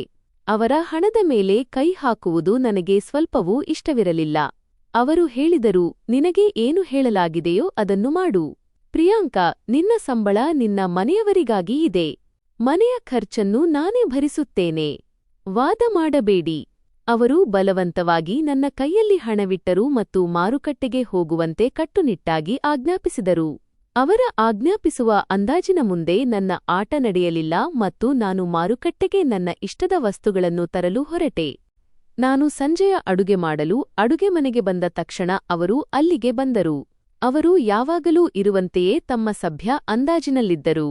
ಅವರ ಕಣ್ಣುಗಳು ಕೆಳಮುಖವಾಗಿದ್ದವು. ನಾನು ಕೂಡ ತಕ್ಷಣ ಕಣ್ಣುಗಳನ್ನು ಕೆಳಕ್ಕೆ ಮಾಡಿಕೊಂಡೆ. ಅವರು ಹೇಳತೊಡಗಿದರು, ನಾನು ನಿನಗೆ ಎಷ್ಟು ಬಾರಿ ನಿರಾಕರಿಸಿದ್ದೇನೆ ಅಲ್ವಾ? ನೀನು ಮನೆಯನ್ನು ಸ್ವಚ್ಛಗೊಳಿಸುವುದು, ಡಸ್ಟಿಂಗ್ ಮತ್ತು ಸಾಮಾನುಗಳನ್ನು ಜೋಡಿಸುವುದು ನಿನ್ನ ಕೆಲಸವಲ್ಲ ಎಂದು. ನೀನು ಯಾಕೆ ನನ್ನ ಮಾತು ಕೇಳುವುದಿಲ್ಲ? ಅವರು ಎಷ್ಟು ಕೋಪದಿಂದ ನನ್ನನ್ನು ಪ್ರಶ್ನಿಸಿದರೆಂದರೆ ನನ್ನ ಕೈಗಳು ನಡುಗತೊಡಗಿದವು. ನಾನು ಹೇಳಿದೆ, ಸರ್, ದಿನವಿಡೀ ಮಾಡಲು ಏನೂ ಇರುವುದಿಲ್ಲ. ನಾನು ಸುಮ್ಮನೆ ಕುಳಿತು ಸುಸ್ತಾಗಿ ಹೋಗುತ್ತೇನೆ.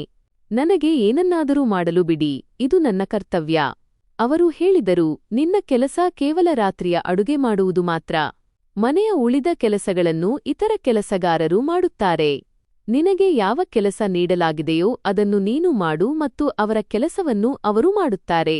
ನಾನು ಅಸಹಾಯಕತೆಯಿಂದ ಅವರನ್ನೇ ನೋಡುತ್ತಾ ನಿಂತುಬಿಟ್ಟೆ. ಸಂಜೆ ನಾನು ನನ್ನ ಕ್ವಾರ್ಟರ್ಸ್ನಲ್ಲಿ ಕುಳಿತು ಅಮ್ಮನಿಗೆ ಫೋನ್ ಮಾಡಿದೆ. ನನ್ನ ಅಕ್ಕಂದಿರ ಮದುವೆ ಹತ್ತಿರ ಬಂದಿತ್ತು ಮತ್ತು ಎಲ್ಲಾ ತಯಾರಿಗಳು ಹೇಗೆ ನಡೆಯುತ್ತಿವೆ ಎಂದು ನಾನು ತಿಳಿಯಬಯಸಿದ್ದೆ. ಅಮ್ಮ ಹೇಳಿದರು, ಮಗಳೇ, ನೀನು ನಮ್ಮ ಬದುಕನ್ನೇ ಬದಲಿಸಿಬಿಟ್ಟೆ. ನೋಡು ಶಿಕ್ಷಣಕ್ಕೆ ಎಷ್ಟು ಶಕ್ತಿಯಿದೆ ಎಂದು. ನಿನ್ನ ಅಕ್ಕಂದಿರ ಮದುವೆ ಸಡಗರದಿಂದ ನಡೆಯುತ್ತಿದೆ. ಎಲ್ಲಾ ಸಾಮಾನುಗಳು ಬಂದಿವೆ. ಇವರಿಬ್ಬರ ಮದುವೆಯಾಗಲಿ, ನಂತರ ನಾನು ನಿನಗಾಗಿ ವರದಕ್ಷಿಣೆ ಸೇರಿಸುತ್ತೇನೆ ಮತ್ತು ನಿನಗೂ ಒಂದು ಒಳ್ಳೆಯ ಸಂಬಂಧ ನೋಡಿ ನಿನ್ನನ್ನು ಇಲ್ಲಿಗೆ ಕರೆಸಿಕೊಳ್ಳುತ್ತೇನೆ. ನಂತರ ನಿನ್ನ ಮದುವೆ ಮಾಡಿದರೆ ನನಗೂ ಮತ್ತು ನಿನ್ನ ತಂದೆಗೂ ನೆಮ್ಮದಿ ಸಿಗುತ್ತದೆ. ಅಮ್ಮನ ಧ್ವನಿಯಲ್ಲಿ ಎಷ್ಟು ಸಂತೋಷವಿತ್ತೆಂದರೆ ನನ್ನ ಹೃದಯ ನೆಮ್ಮದಿಯಿಂದ ತುಂಬಿಹೋಯಿತು. ನಾನು ನಗುತ್ತಾ ಹೇಳಿದೆ, ಅಮ್ಮ, ನೀನು ಚಿಂತಿಸಬೇಡಿ. ನಿನಗೆ ಹಣದ ಅವಶ್ಯಕತೆಯಿದ್ದರೆ ನನಗೆ ತಿಳಿಸು. ನನ್ನ ಮಾಲೀಕರು ತುಂಬಾ ಒಳ್ಳೆಯವರು. ನೀನು ಕೇವಲ ನನ್ನ ಇಬ್ಬರೂ ಅಕ್ಕಂದಿರ ಮದುವೆಯನ್ನು ವಿಜೃಂಭಣೆಯಿಂದ ಮಾಡು.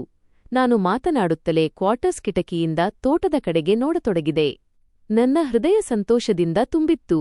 ಅಮ್ಮ ಕೇಳಿದರು, ನಿನ್ನ ಮಾಲೀಕರು ಹೇಗಿದ್ದಾರೆ ಮಗಳೇ? ಅವರು ನಿನಗೆ ತೊಂದರೆ ಕೊಡುವುದಿಲ್ಲ ತಾನೇ? ನನಗೆ ನಿನ್ನ ಬಗ್ಗೆ ಬಹಳ ಚಿಂತೆಯಾಗುತ್ತದೆ. ನೀನು ಅಲ್ಲಿ ಒಬ್ಬಳೇ ಇದ್ದೀಯಾ? ನೀನು ನಮಗಾಗಿ ಏನೆಲ್ಲಾ ಮಾಡಲಿಲ್ಲ? ಅಮ್ಮ ತಮ್ಮ ಆತಂಕವನ್ನು ವ್ಯಕ್ತಪಡಿಸಿದರು. ನಾನು ನಗುತ್ತಾ ಹೇಳಿದೆ, ಅಮ್ಮ, ನಿನ್ನ ಭಯ ಸರಿಯಾಗಿಯೇ ಇದೆ. ಆದರೆ ನನ್ನ ಮಾಲೀಕರು ತುಂಬಾ ಒಳ್ಳೆಯವರು, ಬಹಳ ಸಭ್ಯರು. ನಾನು ಇಲ್ಲಿ ತುಂಬಾ ನೆಮ್ಮದಿಯಿಂದ ಇದ್ದೇನೆ. ನಾನು ಅವರಿಗೆ ಭರವಸೆ ನೀಡಿ ಫೋನ್ ಆಫ್ ಮಾಡಿದೆ. ನನ್ನ ಮನಸ್ಸು ತಕ್ಷಣ ಆಕಾಶ್ ಸರ್ ಅವರ ಕಡೆಗೆ ತಿರುಗಿತು. ಅವರ ಮೇಲಿನ ನನ್ನ ಪ್ರೀತಿ ಒಂದು ಹುಚ್ಚುತನದ ರೂಪ ಪಡೆದುಕೊಳ್ಳುತ್ತಿತ್ತು. ಅವರ ಔದಾರ್ಯ ಮತ್ತು ಸಭ್ಯತೆ ನನ್ನನ್ನು ಅವರ ಅಭಿಮಾನಿಯನ್ನಾಗಿ ಮಾಡಿತ್ತು. ಅವರು ಯಾವಾಗಲೂ ಪ್ರಾರ್ಥನೆಯಲ್ಲಿ ಮಗ್ನರಾಗಿರುತ್ತಿದ್ದರು.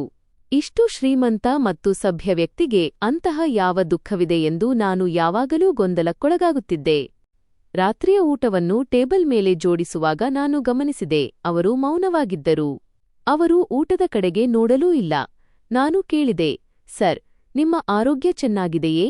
ಇಂದು ನೀವು ಮಧ್ಯಾಹ್ನ ಕೂಡ ಏನನ್ನೂ ಸೇವಿಸಲಿಲ್ಲ ಮತ್ತು ಈಗಲೂ ಮೌನವಾಗಿ ಕುಳಿತಿದ್ದೀರಿ. ನಾನು ನೀರಿನ ಜಗ್ ಅನ್ನು ಅವರ ಹತ್ತಿರ ಇಟ್ಟೆ. ಅವರ ಮೌನ ನನ್ನನ್ನು ಒಳಗಿನಿಂದ ಆತಂಕಕ್ಕೀಡು ಮಾಡುತ್ತಿತ್ತು. ಅವರು ದೀರ್ಘವಾದ ನಿಟ್ಟುಸಿರು ಬಿಟ್ಟು ಹೇಳಿದರು, ಮನುಷ್ಯನ ಆರೋಗ್ಯಕ್ಕಿಂತ ಹೆಚ್ಚಾಗಿ ಅವನ ಮನಸ್ಸು ಕೆಡುತ್ತದೆ ಪ್ರಿಯಾಂಕಾ. ಪ್ರಪಂಚದಲ್ಲಿ ಮೋಸಗಳು ಬಹಳ ಸಾಮಾನ್ಯವಾಗಿಬಿಟ್ಟಿವೆ. ಪ್ರತಿಯೊಬ್ಬರೂ ತಮ್ಮ ಲಾಭವನ್ನೇ ನೋಡುತ್ತಾರೆ. ಅವರ ಧ್ವನಿಯಲ್ಲಿ ಒಂದು ವಿಚಿತ್ರವಾದ ದುಃಖ ಅಡಗಿತ್ತು. ನಾನು ಪ್ಲೇಟ್ನಲ್ಲಿದ್ದ ಚಮಚವನ್ನು ಪಕ್ಕಕ್ಕೆ ಇಟ್ಟು ಹೇಳಿದೆ, ನಿಮ್ಮಂತಹ ಸಭ್ಯ ವ್ಯಕ್ತಿಗೆ ಯಾರು ಮೋಸ ಮಾಡಿದ್ದಾರೆ ಸರ್? ನೀವು ಎಲ್ಲರಿಗೂ ಒಳ್ಳೆಯದನ್ನೇ ಬಯಸುತ್ತೀರಿ. ನೀವು ಯಾವಾಗಲೂ ಸಂತೋಷವಾಗಿರಬೇಕು. ನಾನು ಸಹಾನುಭೂತಿಯಿಂದ ಅವರ ಕಡೆಗೆ ನೋಡಿದೆ ಮತ್ತು ಅವರ ಉದಾಸೀನತೆಯನ್ನು ಕಂಡು ನನ್ನ ಹೃದಯ ಕಿವುಚಿದಂತಾಯಿತು. ನಾನು ಅವರ ದುಃಖವನ್ನು ಹಂಚಿಕೊಳ್ಳಲು ಬಯಸುತ್ತಿದ್ದೆ. ಅವರು ಹೇಳತೊಡಗಿದರು, ಕೆಲವೊಮ್ಮೆ ನಾವೇ ನಮಗೆ ಮೋಸ ಮಾಡಿಕೊಳ್ಳುತ್ತೇವೆ. ನಾವು ಇತರರ ಒಳ್ಳೆಯತನವನ್ನು ನೋಡಿ ನಮ್ಮ ಕೆಟ್ಟದ್ದನ್ನು ಮರೆತುಬಿಡುತ್ತೇವೆ ಮತ್ತು ಇದೇ ಅತಿದೊಡ್ಡ ಶಿಕ್ಷೆಯಾಗಿದೆ. ಅವರ ಮಾತುಗಳು ಬಹಳ ಆಳವಾಗಿದ್ದವು ಮತ್ತು ಗೊಂದಲಮಯವಾಗಿದ್ದವು. ಅವುಗಳ ಅರ್ಥ ನನಗೆ ಸರಿಯಾಗಿ ಅರ್ಥವಾಗಲಿಲ್ಲ. ಅವರು ಸತತವಾಗಿ ನೆಲದ ಕಡೆಗೆ ನೋಡುತ್ತಿದ್ದರು. ನಾನು ಹೇಳಿದೆ, ನೀವು ಚಿಂತಿಸಬೇಡಿ ಸರ್. ದೇವರು ಎಲ್ಲವನ್ನೂ ಸರಿಪಡಿಸುತ್ತಾನೆ. ನಾನು ನಿಮಗಾಗಿ ಒಂದು ಒಳ್ಳೆಯ ಸ್ವೀಟ್ ಡಿಶ್, ಸಿಹಿ ಪದಾರ್ಥ ಮಾಡಿಕೊಂಡು ಬರುತ್ತೇನೆ. ನಿಮ್ಮ ಮೂಡ್ ತಕ್ಷಣ ಸರಿಯಾಗುತ್ತದೆ. ನಾನು ಅಲ್ಲಿನ ವಾತಾವರಣವನ್ನು ತಿಳಿಗೊಳಿಸಲು ಪ್ರಯತ್ನಿಸಿದೆ ಮತ್ತು ಅಡುಗೆಮನೆಯ ಕಡೆಗೆ ತಿರುಗಿದೆ. ಅವರನ್ನು ಯಾವುದೇ ಬೆಲೆಯಲ್ಲಿ ಉದಾಸೀನವಾಗಿ ನೋಡಲು ನನಗೆ ಸಾಧ್ಯವಿರಲಿಲ್ಲ. ಅವರು ಹೇಳಿದರು, ನೀನು ಬಹಳ ಒಳ್ಳೆಯ ಮನುಷ್ಯೆ. ಪ್ರಿಯಾಂಕಾ, ನಿನ್ನ ಈ ಒಳ್ಳೆಯತನ ಮತ್ತು ಮುಗ್ಧತೆಯೇ ನಿನ್ನನ್ನು ಪ್ರತಿಯೊಂದು ಸಂಕಷ್ಟದಿಂದ ರಕ್ಷಿಸುತ್ತದೆ. ನೀನು ತುಂಬಾ ಪ್ರಾಮಾಣಿಕಳು. ಅವರು ನನ್ನ ಹಿಂದಿನಿಂದ ಧ್ವನಿ ನೀಡಿದ್ದರು ಮತ್ತು ನಾನು ನಗುತ್ತಾ ಅಡುಗೆಮನೆಗೆ ಪ್ರವೇಶಿಸಿದೆ. ಅವರ ಶಬ್ದಗಳು ನನ್ನ ಹೃದಯದಲ್ಲಿ ಒಂದು ವಿಚಿತ್ರವಾದ ಸಂಚಲನವನ್ನು ಉಂಟುಮಾಡುತ್ತಿದ್ದವು. ದಿನಗಳು ಹೀಗೆಯೇ ಉರುಳಿದವು ಮತ್ತು ನನ್ನ ಹೃದಯ ಅವರಿಗಾಗಿ ಹಂಬಲಿಸತೊಡಗಿತು. ಅವರು ತಮ್ಮ ಮನಸ್ಸಿನ ಮಾತನ್ನು ನನಗೆ ಹೇಳಲಿ ಮತ್ತು ತಮ್ಮ ದುಃಖವನ್ನು ನನ್ನೊಂದಿಗೆ ಹಂಚಿಕೊಳ್ಳಲಿ ಎಂದು ನಾನು ಬಯಸುತ್ತಿದ್ದೆ. ನಾನು ಅವರ ಪ್ರತಿಯೊಂದು ಕೆಲಸದ ಮೇಲೆ ನಿಗಾ ಇಡಲಾರಂಭಿಸಿದೆ. ಅವರು ಸಂಪೂರ್ಣವಾಗಿ ಪ್ರಪಂಚದಿಂದ ಹೊರಗಿದ್ದರು. ವಿಲ್ಲಾದ ಒಳಗಡೆ ಯಾವುದೇ ಅತಿಥಿಗಳು ಬರುತ್ತಿರಲಿಲ್ಲ ಮತ್ತು ಅವರು ಎಂದಿಗೂ ಹೊರಗೆ ಸುತ್ತಾಡಲು ಹೋಗುತ್ತಿರಲಿಲ್ಲ. ಕೇವಲ ತಮ್ಮ ಕಚೇರಿಗೆ ಹೋಗುತ್ತಿದ್ದರು ಮತ್ತು ಕಚೇರಿಯ ಸಮಯ ಮುಗಿದ ತಕ್ಷಣ ಮನೆಗೆ ಮರಳುತ್ತಿದ್ದರು. ಒಂದು ದಿನ ನಾನು ಅವರಿಗಾಗಿ ಒಂದು ಉಡುಗೊರೆಯನ್ನು, ಗಿಫ್ಟ್ ತೆಗೆದುಕೊಳ್ಳುವ ಬಗ್ಗೆ ಯೋಚಿಸಿದೆ ಮತ್ತು ಅವರಿಗೆ ತಿಳಿಸದೆಯೇ ಮಾರುಕಟ್ಟೆಗೆ ಹೋಗಿ ಅವರಿಗಾಗಿ ಉಡುಗೊರೆಯನ್ನು ತಂದೆ. ನಾನು ಅವರಿಗಾಗಿ ಒಂದು ಸುಂದರವಾದ ಮತ್ತು ಬೆಲೆಬಾಳುವ ಕೈಗಡಿಯಾರವನ್ನು, ವಾಚ್ ತಂದಿದ್ದೆ. ಅದು ತುಂಬಾ ಚೆನ್ನಾಗಿತ್ತು. ನಾನು ಆ ಬಾಕ್ಸ್ ಅನ್ನು ಅವರ ಕಡೆಗೆ ಚಾಚುತ್ತಾ ಹೇಳಿದೆ, ಇದು ನಿಮಗಾಗಿ ಸರ್. ನೀವು ನನ್ನ ಮೇಲೆ ಎಷ್ಟು ಉಪಕಾರ ಮಾಡುತ್ತೀರಿ. ಇದು ನನ್ನ ಕಡೆಯಿಂದ ನಿಮಗಾಗಿ ಒಂದು ಪುಟ್ಟ ಉಡುಗೊರೆ. ದಯವಿಟ್ಟು ಇದನ್ನು ಸ್ವೀಕರಿಸಿ. ನನ್ನ ನೋಟ ನಾಚಿಕೆಯಿಂದ ಕೆಳಮುಖವಾಗಿತ್ತು. ನನ್ನ ಹೃದಯ ಜೋರಾಗಿ ಬಡಿಯುತ್ತಿತ್ತು. ಅವರು ಹೇಳಿದರು, ನಿನಗೆ ಈ ವಸ್ತುಗಳ ಮೇಲೆ ಹಣ ವ್ಯರ್ಥ ಮಾಡುವ ಅಗತ್ಯವೇನಿತ್ತು? ನಿನ್ನ ಹಣ ನಿನ್ನ ಅಕ್ಕಂದಿರ ಮದುವೆಗಾಗಿ ಇದೆ. ನೀನು ಯಾಕೆ ಈ ರೀತಿ ಪೋಲು ಮಾಡುತ್ತಿದ್ದೀಯಾ? ಅವರು ಬಾಕ್ಸ್ ಅನ್ನು ಕೈಗೆ ತೆಗೆದುಕೊಂಡರು ಮತ್ತು ಅಸಮಾಧಾನದಿಂದ ನನ್ನನ್ನು ತಡೆದರು. ಅವರ ಕಣ್ಣುಗಳಲ್ಲಿ ಅಸಮಾಧಾನದ ಜೊತೆಗೆ ಅಲ್ಪ ಆಶ್ಚರ್ಯವೂ ಇತ್ತು. ನಾನು ಹೇಳಿದೆ, ಹಣ ವ್ಯರ್ಥವಾಗಿಲ್ಲ ಸರ್. ನೀವು ಇದನ್ನು ಧರಿಸಿದಾಗ ನನಗೆ ತುಂಬಾ ಸಂತೋಷವಾಗುತ್ತದೆ. ಪ್ಲೀಸ್ ಸರ್, ನೀವು ಇದನ್ನು ಇಟ್ಟುಕೊಳ್ಳಿ. ನಾನು ಅವರಿಗೆ ಒತ್ತಾಯಿಸಿದೆ ಮತ್ತು ಅವರ ಮುಖದ ಕಡೆಗೆ ನೋಡಲು ಪ್ರಯತ್ನಿಸಿದೆ. ನನ್ನ ದೃಷ್ಟಿ ಅವರ ಕಣ್ಣುಗಳ ಮೇಲೆ ನೆಟ್ಟಿತ್ತು. ಅವರು ಹೇಳಿದರು, ಸರಿ, ನಾನು ಇದನ್ನು ಇಟ್ಟುಕೊಳ್ಳುತ್ತೇನೆ. Thank you. ಆದರೆ ಇನ್ನು ಮುಂದೆ ನೀನು ನಿನ್ನ ಸಂಪಾದನೆಯನ್ನು ನಿನ್ನ ಬಳಿಯೇ ಇಟ್ಟುಕೋ. ನನ್ನ ಮೇಲೆ ಖರ್ಚು ಮಾಡುವ ಅಗತ್ಯವಿಲ್ಲ. ಅವರು ಮೃದುವಾಗಿ ಹೇಳಿದರು ಮತ್ತು ಆ ಬಾಕ್ಸ್ ಅನ್ನು ತಮ್ಮ ಎದೆಗೆ ಹಚ್ಚಿಕೊಂಡರು. ಅವರ ಈ ಪ್ರತಿಕ್ರಿಯೆ ನನ್ನನ್ನು ಒಳಗಿನಿಂದ ನಾಚುವಂತೆ ಮಾಡಿತ್ತು. ಇದರ ನಂತರ ಅವರು ನನ್ನೊಂದಿಗೆ ಇನ್ನೂ ಸ್ವಲ್ಪ ಮೃದುವಾಗಿ ವರ್ತಿಸುವುದನ್ನು ನಾನು ಗಮನಿಸಿದೆ. ಅವರು ನನ್ನ ಹತ್ತಿರ ನನ್ನ ಕುಟುಂಬದ ಬಗ್ಗೆ ಕೇಳುತ್ತಿದ್ದರು. ನನ್ನ ತಂದೆಯ ಕಾಯಿಲೆ ಮತ್ತು ಅಕ್ಕಂದಿರ ಮದುವೆಯ ವಿಷಯಗಳ ಬಗ್ಗೆ ಅವರು ಸಂಪೂರ್ಣ ಗಮನವಿಟ್ಟು ನನ್ನ ಮಾತುಗಳನ್ನು ಕೇಳುತ್ತಿದ್ದರು. ನಾನು ಯಾವುದೇ ಹಿಂಜರಿಕೆಯಿಲ್ಲದೆ ಅವರಿಗೆ ಎಲ್ಲವನ್ನೂ ತಿಳಿಸುತ್ತಿದ್ದೆ. ಅವರಿಗೆ ನನ್ನ ಮೇಲೆ ಅಪಾರ ನಂಬಿಕೆ ಮೂಡಿತ್ತು. ಅವರು ನನ್ನ ಮಾಲೀಕರಿಗಿಂತ ಹೆಚ್ಚಾಗಿ ನನ್ನ ಹಿತೈಷಿಯಾಗಿದ್ದರು. ನನ್ನ ಪ್ರೀತಿ ಈಗ ಒಂದು ಮೌನವಾದ ಪ್ರತಿಕ್ರಿಯೆಯಾಗಿ ಬದಲಾಗಿತ್ತು. ನಾನು ಅವರ ಉಪಕಾರಗಳ ಕೆಳಗೆ ದಬಾಯಿಸಲ್ಪಟ್ಟಿದ್ದೆ. ಒಂದು ವೇಳೆ ಅವರು ನನ್ನ ಪ್ರಾಣ ಕೇಳಿದರೂ ಸಹ ಅದನ್ನು ನಾನು ನಗುತ್ತಾ ನೀಡಲು ಸಿದ್ಧಳಿದ್ದೆ. ಒಂದು ಸಂಜೆ ನಾನು ಅಡುಗೆಮನೆಯ ಕೆಲಸ ಮುಗಿಸಿ ನನ್ನ ಕ್ವಾರ್ಟರ್ಸ್ ಕಡೆಗೆ ಹೋಗುತ್ತಿದ್ದಾಗ ಅವರು ನನ್ನನ್ನು ಹಾಲ್ನಲ್ಲಿ ತಡೆದರು ಮತ್ತು ಹೇಳಿದರು, ಪ್ರಿಯಾಂಕಾ, ನಿನ್ನ ಅಕ್ಕಂದಿರ ಮದುವೆಯಲ್ಲಿ ಯಾವುದೇ ಕೊರತೆಯಾಗಬಾರದು ಎಂದು ನಾನು ನಿನ್ನ ತಾಯಿಯ ಖಾತೆಗೆ ಸ್ವಲ್ಪ ಹಣವನ್ನು ವರ್ಗಾಯಿಸಿದ್ದೇನೆ. ಅವರು ಒಂದು ಸ್ಲಿಪ್ ಅನ್ನು ನನ್ನ ಕಡೆಗೆ ಚಾಚಿದರು ಮತ್ತು ನೆಮ್ಮದಿಯ ಅಂದಾಜಿನಲ್ಲಿ ನನಗೆ ಈ ಸುದ್ದಿ ನೀಡಿದರು. ನಾನು ಕಲ್ಲಾದಂತೆ ನಿಂತುಬಿಟ್ಟೆ ಮತ್ತು ಹೇಳಿದೆ, ಇದೇನು ಮಾಡಿದ್ದೀರಿ ಸರ್? ನೀವು ಈಗಾಗಲೇ ನನಗೆ 2 ವರ್ಷದ ಅಡ್ವಾನ್ಸ್ ಸ್ಯಾಲರಿ ನೀಡಿದ್ದೀರಿ. ನಾನು ಈ ಉಪಕಾರವನ್ನು ಹೇಗೆ ತೀರಿಸಲಿ? ನಾನು ಬಡ ಕುಟುಂಬದವಳು ಎಂದು ಆ ಸ್ಲಿಪ್ ಮುಟ್ಟುತ್ತಾ ಗಾಬರಿಯಿಲ್ಲದೆ ಹೇಳಿದ್ದೆ. ನನ್ನ ಕಣ್ಣುಗಳಲ್ಲಿ ನೀರು ಬಂದವು. ಅವರು ಹೇಳಿದರು, ನೀನು ಈ ಉಪಕಾರವನ್ನು ತೀರಿಸುವ ಅಗತ್ಯವಿಲ್ಲ. ನೀನು ನನ್ನ ಮನೆಯ ಭಾಗ ಮತ್ತು ನಿನ್ನ ತೊಂದರೆ ನನ್ನ ತೊಂದರೆ. ನೀನು ಕೇವಲ ಸಂತೋಷವಾಗಿರು. ಅಷ್ಟು ಹೇಳಿ ಅವರು ತಮ್ಮ ಕೋಣೆಯ ಕಡೆಗೆ ತಿರುಗಿದರು ಮತ್ತು ನಾನು ಅವರು ಹೋಗುವುದನ್ನೇ ನೋಡುತ್ತಾ ನಿಂತಿದ್ದೆ. ನನ್ನ ತುಟಿಗಳಿಂದ ಅವರಿಗಾಗಿ ಹಾರೈಕೆಗಳು ಹೊರಬರತೊಡಗಿದವು. ಅಂದು ರಾತ್ರಿ ನನಗೆ ತಡರಾತ್ರಿಯವರೆಗೂ ನಿದ್ದೆ ಬರಲಿಲ್ಲ. ನನ್ನ ಹೃದಯ ವಿಚಿತ್ರವಾದ ಬೇಸರಕ್ಕೆ ತುತ್ತಾಗಿತ್ತು. ನಾನು ಆ ಮನುಷ್ಯನ ಪ್ರೀತಿಯಲ್ಲಿ ಸಂಪೂರ್ಣವಾಗಿ ಬಂಧಿತಳಾಗಿದ್ದೆ. ನಾನು ಅವರ ಇನ್ನೂ ಹೆಚ್ಚಿನ ಸೇವೆ ಮಾಡುತ್ತೇನೆ ಮತ್ತು ಎಂದಿಗೂ ಅವರಿಗೆ ದೂರು ನೀಡಲು ಅವಕಾಶ ಕೊಡುವುದಿಲ್ಲ ಎಂದು ನಿರ್ಧರಿಸಿದೆ. ಅವರು ಕೆಲವು ದಿನಗಳಿಂದ ಸ್ವಲ್ಪ ಅನಾರೋಗ್ಯದಿಂದ ಮತ್ತು ದಣಿದಂತೆ ಕಾಣುತ್ತಿದ್ದರು. ಅವರ ಧ್ವನಿಯೂ ಕೂಡ ಸುಸ್ತಾದಂತೆ ಇತ್ತು ಮತ್ತು ಅವರು ಈಗ ತಮ್ಮ ಕಚೇರಿಯ ಕೆಲಸಕ್ಕಾಗಿ ಮನೆಯಿಂದ ಹೊರಗೆ ಹೋಗುವುದು ಕಡಿಮೆಯಾಗಿತ್ತು. ಹೆಚ್ಚಾಗಿ ತಮ್ಮ ಕೋಣೆಯಲ್ಲೇ ಇರುತ್ತಿದ್ದರು. ರಾತ್ರಿ ನನಗೆ ಅವರ ಕೋಣೆಯಿಂದ ಅಳುವ ನೋವಿನ ಧ್ವನಿ ಕೇಳಿಸುತ್ತಿತ್ತು. ನಾನು ಈಗ ಅವರ ಬಗ್ಗೆ ಕಾಳಜಿ ವಹಿಸಬೇಕು ಎಂದು ಯೋಚಿಸಿದೆ. ನಾಳೆ ಬೆಳಿಗ್ಗೆ ನಾನು ಸ್ವತಃ ಎದ್ದು ಅವರಿಗಾಗಿ ಚಹಾ ಮತ್ತು ಉಪಾಹಾರ ತಯಾರಿಸುತ್ತೇನೆ ಮತ್ತು ಅವರ ಎಲ್ಲಾ ಕೆಲಸಗಳನ್ನು ನಾನೇ ಮಾಡುತ್ತೇನೆ ಎಂದುಕೊಂಡೆ. ನನ್ನ ಹೃದಯ ಒಂದು ವಿಚಿತ್ರವಾದ ಉತ್ಸಾಹದಿಂದ ಬಡಿಯುತ್ತಿತ್ತು ಮತ್ತು ಅವರ ಸೇವೆ ಮಾಡಲು ನಾನು ಬೆಳಿಗ್ಗೆಯಾಗುವುದನ್ನು ಕಾತರದಿಂದ ಕಾಯಲಾರಂಭಿಸಿದೆ. ಸೂರ್ಯನ ಕಿರಣಗಳು ನನ್ನ ಕ್ವಾರ್ಟರ್ನ ಕಿಟಕಿಯ ಮೂಲಕ ಒಳಗೆ ಬರುತ್ತಿದ್ದವು. ನಾನು ಕಣ್ಣು ತೆರೆದು ಕಿಟಕಿಯ ಕಡೆಗೆ ನೋಡಿದಾಗ ಸಾಕಷ್ಟು ಸಮಯವಾಗಿತ್ತು. ಇದು ಒಂದು ಸಾಮಾನ್ಯ ವಿಷಯವಾಗಿತ್ತು, ಏಕೆಂದರೆ ಸರ್ ಬೆಳಿಗ್ಗೆ ಬೇಗನೆ ಎದ್ದು ಬಿಡುತ್ತಿದ್ದರು ಮತ್ತು ಬೆಳಿಗ್ಗೆ ಅವರು ಆರತಿ ಮಾಡುವ ಧ್ವನಿ ನನಗೆ ನನ್ನ ಕೋಣೆಯವರೆಗೂ ಕೇಳಿಸುತ್ತಿತ್ತು. ಆದರೆ ಇಂದು ಅವರ ಆರೋಗ್ಯ ಸರಿಯಿಲ್ಲವೇನೋ ಅಥವಾ ಅವರ ತಲೆ ಬಹಳವಾಗಿ ನೋಯುತ್ತಿರಬಹುದೇನೋ ಎಂದು ನನಗೆ ಅನ್ನಿಸಿತು. ಆಕಾಶ್ ಸರ್ ಯಾವಾಗಲೂ ನನ್ನ ಬಗ್ಗೆ ಇಷ್ಟೊಂದು ಕಾಳಜಿ ವಹಿಸುತ್ತಿದ್ದರು ಮತ್ತು ನನಗೆ ಎಂದಿಗೂ ಯಾವುದೇ ತೊಂದರೆಯಾಗದಂತೆ ನೋಡಿಕೊಳ್ಳುತ್ತಿದ್ದರು. ಅವರು ಆರೋಗ್ಯವಾಗಿಲ್ಲದಿದ್ದರೆ ಇಂದು ನಾನು ಕೂಡ ಅವರ ಬಗ್ಗೆ ಕಾಳಜಿ ವಹಿಸಬೇಕು ಎಂದು ಯೋಚಿಸಿದೆ. ಇದನ್ನೇ ಯೋಚಿಸುತ್ತಾ ನಾನು ಅಡುಗೆಮನೆಗೆ ಹೋಗಿ ಅವರಿಗಾಗಿ ಒಂದು ಒಳ್ಳೆಯ ಚಹಾವನ್ನು ತಯಾರಿಸಿದೆ. ನಾನು ಚಹಾದ ಕಪ್ಪನ್ನು ಟ್ರೇನಲ್ಲಿಟ್ಟುಕೊಂಡು ಅವರ ಕೋಣೆಯ ಕಡೆಗೆ ನಡೆದಿದ್ದೆ. ನಾನು ಒಳಗೆ ಕಾಲಿಟ್ಟ ತಕ್ಷಣ ನನ್ನ ಪ್ರಜ್ಞೆಯೇ ತಪ್ಪಿಹೋದಂತಾಯಿತು, ಏಕೆಂದರೆ ಅವರ ಕೋಣೆಯ ಎದುರಿನ ಗೋಡೆಯ ಮೇಲೆ ನನ್ನದೊಂದು ದೊಡ್ಡ ಫೋಟೋವನ್ನು ಹಾಕಲಾಗಿತ್ತು. ಅಲ್ಲಿ ಇನ್ನೂ ಕೆಲವು ಹುಡುಗಿಯರ ಫೋಟೋಗಳಿದ್ದವು, ಆದರೆ ಅಲ್ಲಿ ನನ್ನ ಫೋಟೋವನ್ನು ಒಂದು ವೃತ್ತದೊಳಗೆ ಹೈಲೈಟ್ ಮಾಡಲಾಗಿತ್ತು. ಇದು ಎಂತಹ ಮಟ್ಟದ ಭಯಾನಕ ಪಿತೂರಿಯಾಗಿತ್ತು ಎಂಬುದು ನನಗೆ ಸ್ವಲ್ಪವೂ ಅರ್ಥವಾಗಲಿಲ್ಲ. ನಾನು ಬಾಗಿಲಿನ ಕಡೆಗೆ ತಿರುಗಿದೆ, ಆದರೆ ಅವರು ನನಗೆ ದಾರಿಯಲ್ಲೇ ಎದುರಾದರು ಮತ್ತು ಹೇಳತೊಡಗಿದರು, ಪ್ರಿಯಾಂಕಾ, ನೀನು ಎಲ್ಲಿಗೆ ಓಡಿಹೋಗುತ್ತಿದ್ದೀಯಾ? ನೀನು ಇಲ್ಲಿಂದ ಓಡಿಹೋಗಲು ಸಾಧ್ಯವಿಲ್ಲ. ಈ ವಿಲ್ಲಾದಿಂದ ಹೊರಬರುವುದು ಅಸಾಧ್ಯ. ಅವರ ಧ್ವನಿಯಲ್ಲಿ ಒಂದು ವಿಚಿತ್ರವಾದ ಕಠಿಣತೆ ಮತ್ತು ಆಜ್ಞೆಯಿತ್ತು. ಅದು ನನ್ನ ಹೆಜ್ಜೆಗಳನ್ನು ನೆಲಕ್ಕೆ ಅಂಟಿಕೊಳ್ಳುವಂತೆ ಮಾಡಿತು. ನಾನು ಕೇಳಿದೆ, ನನ್ನ ಫೋಟೋ ನಿಮ್ಮ ಕೋಣೆಗೆ ಹೇಗೆ ಬಂತು ಮತ್ತು ಅದನ್ನು ಹೈಲೈಟ್ ಏಕೆ ಮಾಡಲಾಗಿದೆ? ನನಗೆ ಉತ್ತರ ನೀಡಿ. ನಾನು ಬಹಳ ಆತಂಕಕ್ಕೊಳಗಾದೆ ಮತ್ತು ಭಯದಿಂದ ನನ್ನ ಕೈಗಳು ನಡುಗತೊಡಗಿದವು. ಇದೆಲ್ಲವನ್ನೂ ನೋಡಿ ನನಗೆ ಎಲ್ಲಿ ನನ್ನ ಜೊತೆ ಏನಾದರೂ ಕೆಟ್ಟದ್ದು ಸಂಭವಿಸುತ್ತದೆಯೋ ಎಂಬ ಭಯ ಕಾಡುತ್ತಿತ್ತು, ಏಕೆಂದರೆ ವಿದೇಶಿ ಜನರ ಬಗ್ಗೆ ನಾನು ಇಂತಹ ಅನೇಕ ಭಯಾನಕ ಕಥೆಗಳನ್ನು ಕೇಳಿದ್ದೆ. ಅವರು ಹೇಳಿದರು, ಇಲ್ಲಿಂದ ಹೊರಟು ಹೋಗು ಪ್ರಿಯಾಂಕಾ, ಇಲ್ಲದಿದ್ದರೆ ನೀನು ಜೀವಂತವಾಗಿ ಉಳಿಯುವುದಿಲ್ಲ. ಅವರು ಇದ್ದಕ್ಕಿದ್ದಂತೆ ತಮ್ಮ ಅಂದಾಜನ್ನು ಬದಲಿಸಿದರು ಮತ್ತು ಅವರ ಕಣ್ಣುಗಳಲ್ಲಿ ಒಂದು ಭಯ ಮೂಡಿತು. ಯಾರನ್ನೋ ನೋಡಿ ಅವರು ಹೆದರುತ್ತಿರುವಂತೆ ಕಾಣುತ್ತಿತ್ತು. ನಾನು ಕೇಳಿದೆ, ಆದರೆ ನನ್ನ ಫೋಟೋ ಈ ಕೋಣೆಯಲ್ಲಿ ಏನು ಮಾಡುತ್ತಿದೆ ಮತ್ತು ಗೋಡೆಯ ಮೇಲೆ ಯಾರ ಫೋಟೋಗಳಿವೆಯೋ ಆ ಉಳಿದ ಹುಡುಗಿಯರ ಗತಿಯೇನಾಯಿತು?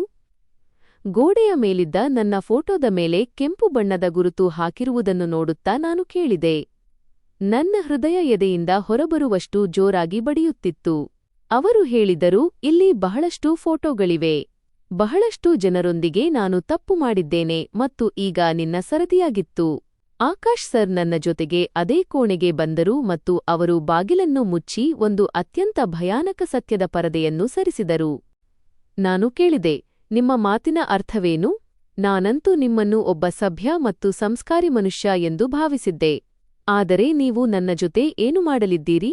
ನಾನು ದಿಗ್ಭ್ರಮೆಗೊಂಡೆ ಮತ್ತು ನನ್ನ ಮೆದುಳು ಶೂನ್ಯವಾದಂತಾಯಿತು. ನನಗೆ ನನ್ನ ಕಿವಿಗಳನ್ನೇ ನಂಬಲು ಸಾಧ್ಯವಾಗುತ್ತಿರಲಿಲ್ಲ. ಅವರು ಹೇಳಿದರು, ನೀನು ಕಳೆದ ಹಲವಾರು ವಾರಗಳಿಂದ ನನ್ನ ಗುರಿಯಾಗಿದ್ದೆ, ಟಾರ್ಗೆಟ್. ನೀನು ಇಲ್ಲಿಗೆ ಆಕಸ್ಮಿಕವಾಗಿ ಬಂದಿದ್ದಲ್ಲ. ನಿನ್ನನ್ನು ಪೂರ್ಣ ಯೋಜನೆಯೊಂದಿಗೆ ಪ್ಲಾನಿಂಗ್ ಇಲ್ಲಿಗೆ ಕರೆಯಿಸಲಾಗಿದೆ. ಅವರು ನನಗೆ ಎಲ್ಲಾ ಸತ್ಯವನ್ನು ತಿಳಿಸುತ್ತಿದ್ದರು ಮತ್ತು ಅವರ ಕಣ್ಣುಗಳಲ್ಲಿ ಮುಜುಗರದ ಕಣ್ಣೀರು ತುಂಬಿತ್ತು. ನಾನು ಕೇಳಿದೆ, ನೀವು ನನ್ನನ್ನು ಎಂತಹ ಜಾಲದಲ್ಲಿ ಸಿಲುಕಿಸಲು ಬಯಸಿದ್ದಿರಿ? ನಿಮ್ಮ ಉದ್ದೇಶವೇನಾಗಿತ್ತು? ಮತ್ತು ಇದು ಎಂತಹ ಗ್ಯಾಂಗ್? ನಾನು ಗೋಡೆಯ ಆಸರೆ ಪಡೆದು ನಿಂತು ಕೇಳಿದೆ, ಏಕೆಂದರೆ ನನ್ನ ಕಾಲುಗಳಲ್ಲಿ ನಿಲ್ಲುವ ಶಕ್ತಿ ಇರಲಿಲ್ಲ. ಅವರು ಹೇಳಿದರು, ನಾನು ಹುಡುಗಿಯರನ್ನು ಪೂರೈಕೆ ಮಾಡುವ ಸಪ್ಲೈಯಿಂಗ್ ಗ್ಯಾಂಗ್ನ ಒಂದು ಭಾಗವಾಗಿದ್ದೇನೆ. ಈ ಗ್ಯಾಂಗ್ ಬೇರೆ ದೇಶಗಳ ಮುಗ್ಧ ಹುಡುಗಿಯರಿಗೆ ಕೆಲಸದ ಆಸೆ ತೋರಿಸಿ ಮೋಸ ಮಾಡುತ್ತದೆ. ಅವರು ಅಳುತ್ತಾ ತಮ್ಮ ಸತ್ಯವನ್ನು ತಿಳಿಸಿದರು ಮತ್ತು ನೆಲದ ಕಡೆಗೆ ನೋಡಲಾರಂಭಿಸಿದರು. ಅವರ ಹೆಗಲುಗಳು ಕುಸಿದಿದ್ದವು. ನಾನು ಕೇಳಿದೆ, ನೀವು ಇಷ್ಟು ಕ್ರೂರಿಯಾಗಲು ಹೇಗೆ ಸಾಧ್ಯ? ನಾನು ನಿಮ್ಮನ್ನು ಬಹಳವಾಗಿ ನಂಬಿದ್ದೆ. ನೀವು ನನ್ನ ಭಾವನೆಗಳೊಂದಿಗೆ ಆಟವಾಡಿದ್ದೀರಿ. ನನ್ನ ಕಣ್ಣುಗಳಿಂದ ಕಣ್ಣೀರು ಬರತೊಡಗಿದವು ಮತ್ತು ನನ್ನ ಹೃದಯ ಕೆಟ್ಟದಾಗಿ ಒಡೆದುಹೋಯಿತು. ನನಗೆ ನನ್ನ ಅಕ್ಕಂದಿರ ಮತ್ತು ಅನಾರೋಗ್ಯದ ತಂದೆಯ ಬಗ್ಗೆ ಚಿಂತೆ ಕಾಡತೊಡಗಿತು. ಅವರು ಹೇಳಿದರು, ನಾನು ಒಪ್ಪಿಕೊಳ್ಳುತ್ತೇನೆ, ನಾನು ಬಹಳ ಕೆಟ್ಟ ಮನುಷ್ಯ ಎಂದು. ಪ್ರಿಯಾಂಕಾ, ನಾನು ಹಣಕ್ಕಾಗಿ ಬಹಳಷ್ಟು ಬಡ ಹುಡುಗಿಯರ ಸೌದೆ ವ್ಯಾಪಾರ ಮಾಡಿದ್ದೇನೆ. ಅವರು ತಮ್ಮ ಮುಖವನ್ನು ಕೈಗಳಿಂದ ಮುಚ್ಚಿಕೊಂಡರು ಮತ್ತು ಅವರ ಬಿಕ್ಕಳಿಕೆ ಹೆಚ್ಚಾಯಿತು. ನಾನು ಕೇಳಿದೆ, ನನ್ನ ಹಿಂದೆ ನನ್ನ ಅನಾರೋಗ್ಯದ ಪೋಷಕರು ಮತ್ತು ಅಕ್ಕಂದಿರಿದ್ದಾರೆ ಎಂಬ ಯೋಚನೆ ನಿಮಗೆ ಬರಲಿಲ್ಲವೇ? ನನ್ನ ಇಡೀ ಕುಟುಂಬ ನನಗಾಗಿ ಕಾಯುತ್ತಿದೆ. ನಾನು ಕೋಪ ಮತ್ತು ದುಃಖದಿಂದ ತುಂಬಿದ ಧ್ವನಿಯಲ್ಲಿ ಅವರನ್ನು ಪ್ರಶ್ನಿಸಿದೆ. ಅವರು ಹೇಳಿದರು, ನೀನು ಸರಿಯಾಗಿ ಹೇಳುತ್ತಿದ್ದೀಯಾ. ನಿನ್ನ ಒಳ್ಳೆಯ ಗುಣ ಮತ್ತು ನಿನ್ನ ಮುಗ್ಧತೆಯನ್ನು ನೋಡಿ ನಾನು ಈಗಾಗಲೇ ಬಹಳಷ್ಟು ಹುಡುಗಿಯರಿಗೆ ಮೋಸ ಮಾಡಿರುವುದು ನನಗೆ ಮನವರಿಕೆಯಾಯಿತು. ಅವರು ತಮ್ಮ ಕಣ್ಣೀರು ಒರೆಸಿಕೊಂಡರು ಮತ್ತು ನನ್ನನ್ನು ಒಂದು ಮುಜುಗರದ ದೃಷ್ಟಿಯಿಂದ ನೋಡಿದರು. ನಾನು ಕೇಳಿದೆ, ಹಾಗಾದರೆ ನೀವು ಈಗ ನನ್ನ ಜೊತೆ ಏನು ಮಾಡಲಿದ್ದೀರಿ? ನನ್ನನ್ನು ನೀವು ಕೊಂದುಬಿಡುತ್ತೀರಾ ಅಥವಾ ಮುಂದೆ ಮಾರಿಬಿಡುತ್ತೀರಾ? ನಾನು ನನ್ನ ಪ್ರಾಣದ ಚಿಂತೆಯಿಂದ ಅವರನ್ನು ಕೇಳಿದೆ. ನನ್ನ ಇಡೀ ಶರೀರ ಥರಥರ ಎಂದು ನಡುಗುತ್ತಿತ್ತು. ಅವರು ಹೇಳಿದರು, ನಿನ್ನ ಮನುಷ್ಯತ್ವ, ನಿನ್ನ ಮುಗ್ಧತೆ ಮತ್ತು ನಿನ್ನ ಪವಿತ್ರತೆಯನ್ನು ನೋಡಿ ನಾನು ಬಹಳ ಪ್ರಭಾವಿತನಾಗಿದ್ದೇನೆ. ನನ್ನ ಮನಸ್ಸು ಇನ್ನು ಮುಂದೆ ಏನನ್ನೂ ಮಾಡಲು ನನಗೆ ಅನುಮತಿ ನೀಡುತ್ತಿಲ್ಲ. ಅವರು ದೀರ್ಘವಾದ ನಿಟ್ಟುಸಿರು ಬಿಟ್ಟರು ಮತ್ತು ಅವರ ಮುಖದಲ್ಲಿ ಒಂದು ವಿಚಿತ್ರವಾದ ನೆಮ್ಮದಿ ಆವರಿಸಿತ್ತು. ಹಾಗಾದರೆ ನೀವು ನನ್ನನ್ನು ಹೋಗಲು ಬಿಡುತ್ತೀರಾ? ಈ ಸೆರೆಯಿಂದ ನನಗೆ ಸ್ವಾತಂತ್ರ್ಯ ಸಿಗುತ್ತದೆಯೇ? ನಾನು ಭರವಸೆಯ ದೃಷ್ಟಿಯಿಂದ ಅವರನ್ನು ನೋಡಿದೆ. ಆದಾಗ್ಯೂ ನನಗೆ ಇನ್ನೂ ಅವರ ಮೇಲೆ ಪೂರ್ಣವಾಗಿ ನಂಬಿಕೆ ಬರುತ್ತಿರಲಿಲ್ಲ. ಅವರು ಹೇಳಿದರು, ಇನ್ನು ಮುಂದೆ ನಾನು ನಿನ್ನನ್ನು ಎಂದಿಗೂ ಆ ಗ್ಯಾಂಗ್ಗೆ ಒಪ್ಪಿಸುವುದಿಲ್ಲ. ಯಾರಿಂದ ನಾನು ಹಣ ಪಡೆದು ಮುಗ್ಧ ಹುಡುಗಿಯರನ್ನು ಅವರಿಗೆ ಹಸ್ತಾಂತರಿಸುತ್ತಿದ್ದೆನೋ ಅವರಿಗೆ ನಿನ್ನನ್ನು ನೀಡುವುದಿಲ್ಲ. ದಯವಿಟ್ಟು ನನ್ನನ್ನು ಕ್ಷಮಿಸಿಬಿಡು. ಅವರು ನನ್ನ ಮುಂದೆ ಕೈಮುಗಿದಿದ್ದರು. ಅವರ ಧ್ವನಿಯಲ್ಲಿ ನಿಜವಾದ ತಳಮಳ ಮತ್ತು ಪಶ್ಚಾತ್ತಾಪವಿತ್ತು. ಅವರು ನನ್ನನ್ನು ಮಾರುವುದಿಲ್ಲ ಎಂದು ನನಗೆ ಭರವಸೆ ನೀಡಿದ್ದರು ಮತ್ತು ನಿಜವಾಗಿಯೂ ಅವರು ನನ್ನನ್ನು ತಮ್ಮ ಗ್ಯಾಂಗ್ಗೆ ಒಪ್ಪಿಸಲಿಲ್ಲ. ಅವರು ನನಗೆ ಸ್ವಲ್ಪ ಹಣ ನೀಡಿದರು ಮತ್ತು ಹೇಳತೊಡಗಿದರು, ಈ ಹಣವನ್ನು ಹಿತ್ಕೋ ಮತ್ತು ಇಲ್ಲಿಂದ ಫ್ಲೈಟ್ ಬುಕ್ ಮಾಡಿಸಿ ನಿನ್ನ ದೇಶಕ್ಕೆ ವಾಪಸ್ ಹೋಗು. ಅವರು ನನ್ನನ್ನು ಮೌನವಾಗಿ ಅಲ್ಲಿಂದ ಕಳುಹಿಸಿಬಿಟ್ಟರು ಮತ್ತು ಒಂದು ಭಾರವಾದ ಬ್ಯಾಗನ್ನು ನನ್ನ ಕೈಗೆ ನೀಡಿದರು. ಅದರಲ್ಲಿ ಬಹಳಷ್ಟು ಹಣವಿತ್ತು. ನಾನು ಹೇಳಿದೆ, ನಾನು ಈ ಹಣವನ್ನು ಏಕೆ ತೆಗೆದುಕೊಳ್ಳಲಿ? ಈ ಹಣವನ್ನು ಬೇರೆ ಹುಡುಗಿಯರ ಜೀವನ ಹಾಳುಮಾಡಿ ಸಂಪಾದಿಸಲಾಗಿದೆ. ನಾನು ಕೇವಲ ನನ್ನ ಪ್ರಾಣ ಉಳಿಸಿಕೊಳ್ಳಲು ಬಯಸುತ್ತೇನೆ. ನಾನು ಅವರಿಂದ ಬ್ಯಾಗ್ ತೆಗೆದುಕೊಳ್ಳಲು ನಿರಾಕರಿಸಿದೆ ಮತ್ತು ಹಿಂದೆ ಸರಿದೆ, ಏಕೆಂದರೆ ನನಗೆ ಆ ಹಣದ ಮೇಲೆ ಅಸಹ್ಯ ಉಂಟಾಗುತ್ತಿತ್ತು. ಅವರು ಹೇಳಿದರು, ಈ ಹಣ ನನ್ನ ವೈಯಕ್ತಿಕ ವ್ಯವಹಾರದ್ದು. ಆ ಗ್ಯಾಂಗ್ಗೆ ಸೇರಿದ್ದಲ್ಲ. ನೀನು ಇಂಡಿಯಾಕ್ಕೆ ಹೋಗಿ ನಿನ್ನದೇ ಆದ ಯಾವುದಾದರೂ ಬಿಸಿನೆಸ್ ಆರಂಭಿಸು ಮತ್ತು ನಿನ್ನ ಕಾಲ ಮೇಲೆ ನೀನು ನಿಂತುಕೋ ಎಂದು ನಾನು ಬಯಸುತ್ತೇನೆ. ದಯವಿಟ್ಟು ಇದನ್ನೂ ಇಟ್ಟುಕೋ. ಅವರು ಬಲವಂತವಾಗಿ ಬ್ಯಾಗ್ ಅನ್ನು ನನ್ನ ಹೆಗಲಿಗೆ ತಗುಲಿಸಿದರು ಮತ್ತು ನನ್ನನ್ನು ಹಿಂಭಾಗದ ಬಾಗಿಲಿನ ಕಡೆಗೆ ತಳ್ಳಿದರು. ನಾನು ಕೇಳಿದೆ, ಆದರೆ ಈಗ ನಿಮ್ಮ ಗತಿಯೇನು? ಆ ಗ್ಯಾಂಗ್ನವರು ನಿಮ್ಮನ್ನು ಜೀವಂತವಾಗಿ ಬಿಡುವುದಿಲ್ಲ. ನೀವು ನನ್ನನ್ನು ಓಡಿಸಿಬಿಟ್ಟಿದ್ದೀರಿ ಎಂದು ಅವರಿಗೆ ತಿಳಿದುಬರುತ್ತದೆ. ನಾನು ನಡೆಯುತ್ತಾ ನಿಂತು ಆತಂಕದಿಂದ ಅವರನ್ನು ಕೇಳಿದೆ, ಏಕೆಂದರೆ ನನಗೆ ಇನ್ನೂ ಅವರ ಪ್ರಾಣದ ಬಗ್ಗೆ ಚಿಂತೆ ಕಾಡುತ್ತಿತ್ತು. ಅವರು ಹೇಳಿದರು, ನೀನು ನನ್ನ ಬಗ್ಗೆ ಚಿಂತಿಸಬೇಡಿ. ಬರೀ ನೀನು ಮೌನವಾಗಿ ಇಲ್ಲಿಂದ ಓಡಿಹೋಗು. ನನ್ನ ಅಂತ್ಯವನ್ನು ನಾನೇ ಎದುರಿಸುತ್ತೇನೆ. ಅವರು ನನ್ನನ್ನು ಬಾಗಿಲಿನಿಂದ ಹೊರಕ್ಕೆ ಹಾಕಿದರು ಮತ್ತು ನನ್ನ ಕಣ್ಣುಗಳನ್ನು ನೋಡಿ ಕೊನೆಯ ಬಾರಿಗೆ ಒಂದು ದುಃಖದ ನಗೆಯೊಂದಿಗೆ ನನಗೆ ಬೀಳ್ಕೊಟ್ಟರು. ನಾನು ಅಲ್ಲಿಂದ ಹೊರಬಂದೆ ಮತ್ತು ನೇರವಾಗಿ ಏರ್ಪೋರ್ಟ್ ತಲುಪಿ ಮೊದಲ ಫ್ಲೈಟ್ನಲ್ಲೇ ಇಂಡಿಯಾಕ್ಕೆ ಬಂದೆ. ನಾನು ಆ ಹಣವನ್ನು ನನ್ನ ಕುಟುಂಬಕ್ಕಾಗಿ ಬಳಸಿದೆ ಮತ್ತು ಒಂದು ಸಣ್ಣ ರೆಸ್ಟೋರೆಂಟ್ ತೆರೆದೆ. ನನ್ನ ಅಕ್ಕಂದಿರ ಮದುವೆಯೂ ಬಹಳ ಚೆನ್ನಾಗಿ ನಡೆಯಿತು ಮತ್ತು ನನ್ನ ತಂದೆಯ ಚಿಕಿತ್ಸೆಯೂ ಆರಂಭವಾಯಿತು. ಆದರೆ ನನಗೆ ಹಗಲಿರುಳು ಆಕಾಶ್ ಸರ್ ಅವರ ಬಗ್ಗೆ ಬಹಳ ಚಿಂತೆಯಾಗುತ್ತಿತ್ತು. ನನಗೆ ಅವರ ನೆನಪು ಕಾಡುತ್ತಿತ್ತು ಮತ್ತು ಅವರ ಉಪಕಾರ ನನ್ನನ್ನು ನಿದ್ದೆ ಮಾಡಲು ಬಿಡುತ್ತಿರಲಿಲ್ಲ. ಒಂದು ದಿನ ನಾನು ಧೈರ್ಯ ಮಾಡಿ ಲಂಡನ್ನ ಅದೇ ನಂಬರ್ಗೆ ಫೋನ್ ಮಾಡಿದೆ. ಹಲೋ, ಯಾರು ಮಾತನಾಡುತ್ತಿರುವುದು? ನನಗೆ ಆಕಾಶ್ ಸರ್ ಅವರ ಜೊತೆ ತುರ್ತಾಗಿ ಮಾತನಾಡಬೇಕು. ಅವರು ಹೇಗಿದ್ದಾರೆ? ಎಂದು ಫೋನ್ ರಿಂಗ್ ಆದ ನಂತರ ಯಾರೋ ಕರೆ ಸ್ವೀಕರಿಸಿದಾಗ ನಾನು ಚಡಪಡಿಕೆಯಿಂದ ಕೇಳಿದೆ. ಅಲ್ಲಿಂದ ಧ್ವನಿ ಬಂತು, ಇದು ಪೊಲೀಸ್ ಸ್ಟೇಷನ್ ಮತ್ತು ಯಾವ ಮನುಷ್ಯನ ನಂಬರ್ ಇದೋ ಅವರು ಈ ಸಮಯದಲ್ಲಿ ನಮ್ಮ ವಶದಲ್ಲಿದ್ದಾರೆ. ಇದನ್ನು ಕೇಳಿದ ತಕ್ಷಣ ನನ್ನ ಕಾಲ ಕೆಳಗಿನ ಭೂಮಿ ಕುಸಿತಂತಾಯಿತು ಮತ್ತು ನನ್ನ ಉಸಿರು ಕಟ್ಟಿದಂತಾಯಿತು. ನಾನು ಕೇಳಿದೆ, ಸರ್, ಅವರು ಯಾಕೆ ಪೊಲೀಸ್ ವಶದಲ್ಲಿದ್ದಾರೆ? ಅವರು ಏನೂ ಮಾಡಿಲ್ಲ. ಅವರು ಹೇಗಿದ್ದಾರೆ? ನನಗೆ ಸತ್ಯವನ್ನೇ ತಿಳಿಸಿ. ನಾನು ಗಾಬರಿಯಿಂದ ಅನೇಕ ಪ್ರಶ್ನೆಗಳನ್ನು ಕೇಳಿದೆ. ನನ್ನ ಹೃದಯ ಕೆಟ್ಟದಾಗಿ ಬಡಿಯತೊಡಗಿತು. ಪೊಲೀಸ್ ಅಧಿಕಾರಿ ನನಗೆ ತಿಳಿಸಿದರು, ಇವರು ಇಂಡಿಯಾದಲ್ಲಿ ವಾಸಿಸುವ ಒಬ್ಬ ಹುಡುಗಿಗೆ ಓಡಿಹೋಗಲು ಸಹಾಯ ಮಾಡಿದ್ದಾರೆ ಮತ್ತು ತಮ್ಮ ಅಪಾಯಕಾರಿ ಗ್ಯಾಂಗ್ಗೆ ದ್ರೋಹ ಬಗೆದಿದ್ದಾರೆ. ಇವರ ಗ್ಯಾಂಗ್ನವರು ಇವರನ್ನು ಕೊಲ್ಲಲು ಬಯಸುತ್ತಿದ್ದರು. ಪೊಲೀಸ್ ಅಧಿಕಾರಿ ನನಗೆ ವಿವರವಾಗಿ ಉತ್ತರಿಸಿದರು ಮತ್ತು ನನ್ನ ಹೃದಯದಲ್ಲಿ ಆಕಾಶ್ ಸರ್ ಬಗ್ಗೆ ಇದ್ದ ಗೌರವ ಇನ್ನೂ ಹೆಚ್ಚಾಯಿತು. ನಾನು ಕೇಳಿದೆ, ಹಾಗಾದರೆ ಅವರು ತಾವಾಗಿಯೇ ಪೊಲೀಸರಿಗೆ ಶರಣಾದರೆ? ಪೊಲೀಸರು ಹೇಳಿದರು, ಹೌದು, ಅವರು ಸರೆಂಡರ್ ಆಗಿದ್ದಾರೆ. ಅವರ ಗ್ಯಾಂಗ್ನವರು ಅವರನ್ನು ಕೊಂದು ಬಿಡುತ್ತಿದ್ದರು. ಇದೆಲ್ಲವನ್ನೂ ಕೇಳಿ ನನ್ನ ಕಣ್ಣುಗಳಿಂದ ಕಣ್ಣೀರು ಹರಿಯತೊಡಗಿತು. ಆಕಾಶ್ ಸರ್ ಒಬ್ಬ ಒಳ್ಳೆಯ ಗುಣದ ವ್ಯಕ್ತಿ, ಒಬ್ಬ ಕೆಟ್ಟ ಮನುಷ್ಯನನ್ನು ಬದಲಿಸಬಲ್ಲ ಎಂದು ಸಾಬೀತುಪಡಿಸಿದ್ದಾರೆ ಎಂದು ಪೊಲೀಸರು ತಿಳಿಸಿದರು. ಪೊಲೀಸ್ ಅಧಿಕಾರಿಯ ಮಾತನ್ನು ಕೇಳಿ ನನಗೆ ತೀವ್ರವಾಗಿ ಅನಿಸಿತು ಏನೆಂದರೆ, ಅವರನ್ನೂ ಕೂಡ ನನ್ನ ನಡವಳಿಕೆ ಮತ್ತು ನನ್ನ ಸತ್ಯವೇ ಬದಲಿಸಿತ್ತು ಎಂದು. ನಾನು ಹೇಳಿದೆ, ನಾನು ಅವರ ಜೊತೆ ಫೋನ್ನಲ್ಲಿ ಮಾತನಾಡಬಹುದೇ? ನಾನು ಅವರನ್ನು ಬಿಡಿಸಲು ಬಯಸುತ್ತೇನೆ. ನನ್ನ ಹತ್ತಿರ ಹಣವಿದೆ. ನಾನು ಹಂಬಲದಿಂದ ಹೇಳಿದೆ ಮತ್ತು ನನ್ನ ಮನಸ್ಸು ಇಂದು ಲಂಡನ್ಗೆ ಹಾರಿಹೋಗಿ ಅವರ ಎಲ್ಲಾ ಉಪಕಾರಗಳನ್ನು ತೀರಿಸಬೇಕು ಎಂದು ಬಯಸಿತು. ಪ್ಲೀಸ್, ಇನ್ಸ್ಪೆಕ್ಟರ್ ಹೇಳಿದರು. ಅವರು ಕಟ್ಟುನಿಟ್ಟಾಗಿ ನಿರಾಕರಿಸಿದ್ದಾರೆ ಮತ್ತು ನೀನು ಎಂದಿಗೂ ಇಲ್ಲಿಗೆ ಬರಬೇಡ ಎಂದು ಹೇಳಿದ್ದಾರೆ. ಒಂದು ವೇಳೆ ನೀನು ಇಲ್ಲಿಗೆ ಬಂದರೆ ನಿನ್ನ ಜೀವಕ್ಕೆ ಮತ್ತೆ ಅಪಾಯವಾಗಬಹುದು. ಗ್ಯಾಂಗ್ನವರು ಇನ್ನೂ ಪೂರ್ಣವಾಗಿ ಸಿಕ್ಕಿಬಿದ್ದಿಲ್ಲ. ನಾವು ಅವರನ್ನು ಹಿಡಿಯುತ್ತಿದ್ದೇವೆ ಮತ್ತು ಶೀಘ್ರದಲ್ಲೇ ಇಡೀ ಗ್ಯಾಂಗ್ ಸರಳುಗಳ ಹಿಂದೆ ಇರುತ್ತದೆ. ಪೊಲೀಸ್ ಅಧಿಕಾರಿ ಸರ್ ಅವರ ಕೊನೆಯ ಸಂದೇಶವನ್ನು ನನಗೆ ತಲುಪಿಸಿದರು. ಅದು ನನ್ನ ಹೆಜ್ಜೆಗಳನ್ನು ಅಲ್ಲೇ ತಡೆದುಬಿಟ್ಟಿತು. ಅವರು ನನಗೋಸ್ಕರ ಜೈಲಿನ ಕತ್ತಲ ಕೋಣೆಯಲ್ಲಿದ್ದಾಗ ನಾನು ಇಲ್ಲಿ ಹೇಗೆ ನೆಮ್ಮದಿಯಿಂದ ಬದುಕಿರಲಿ ಎಂದು ನಾನು ಅಸಹಾಯಕತೆಯಿಂದ ಅಳುತ್ತಾ ನನಗೆ ನಾನೇ ಕೇಳಿಕೊಂಡೆ. ನನ್ನ ಹೃದಯ ಸೀಳಿ ಹೋದಂತಾಯಿತು.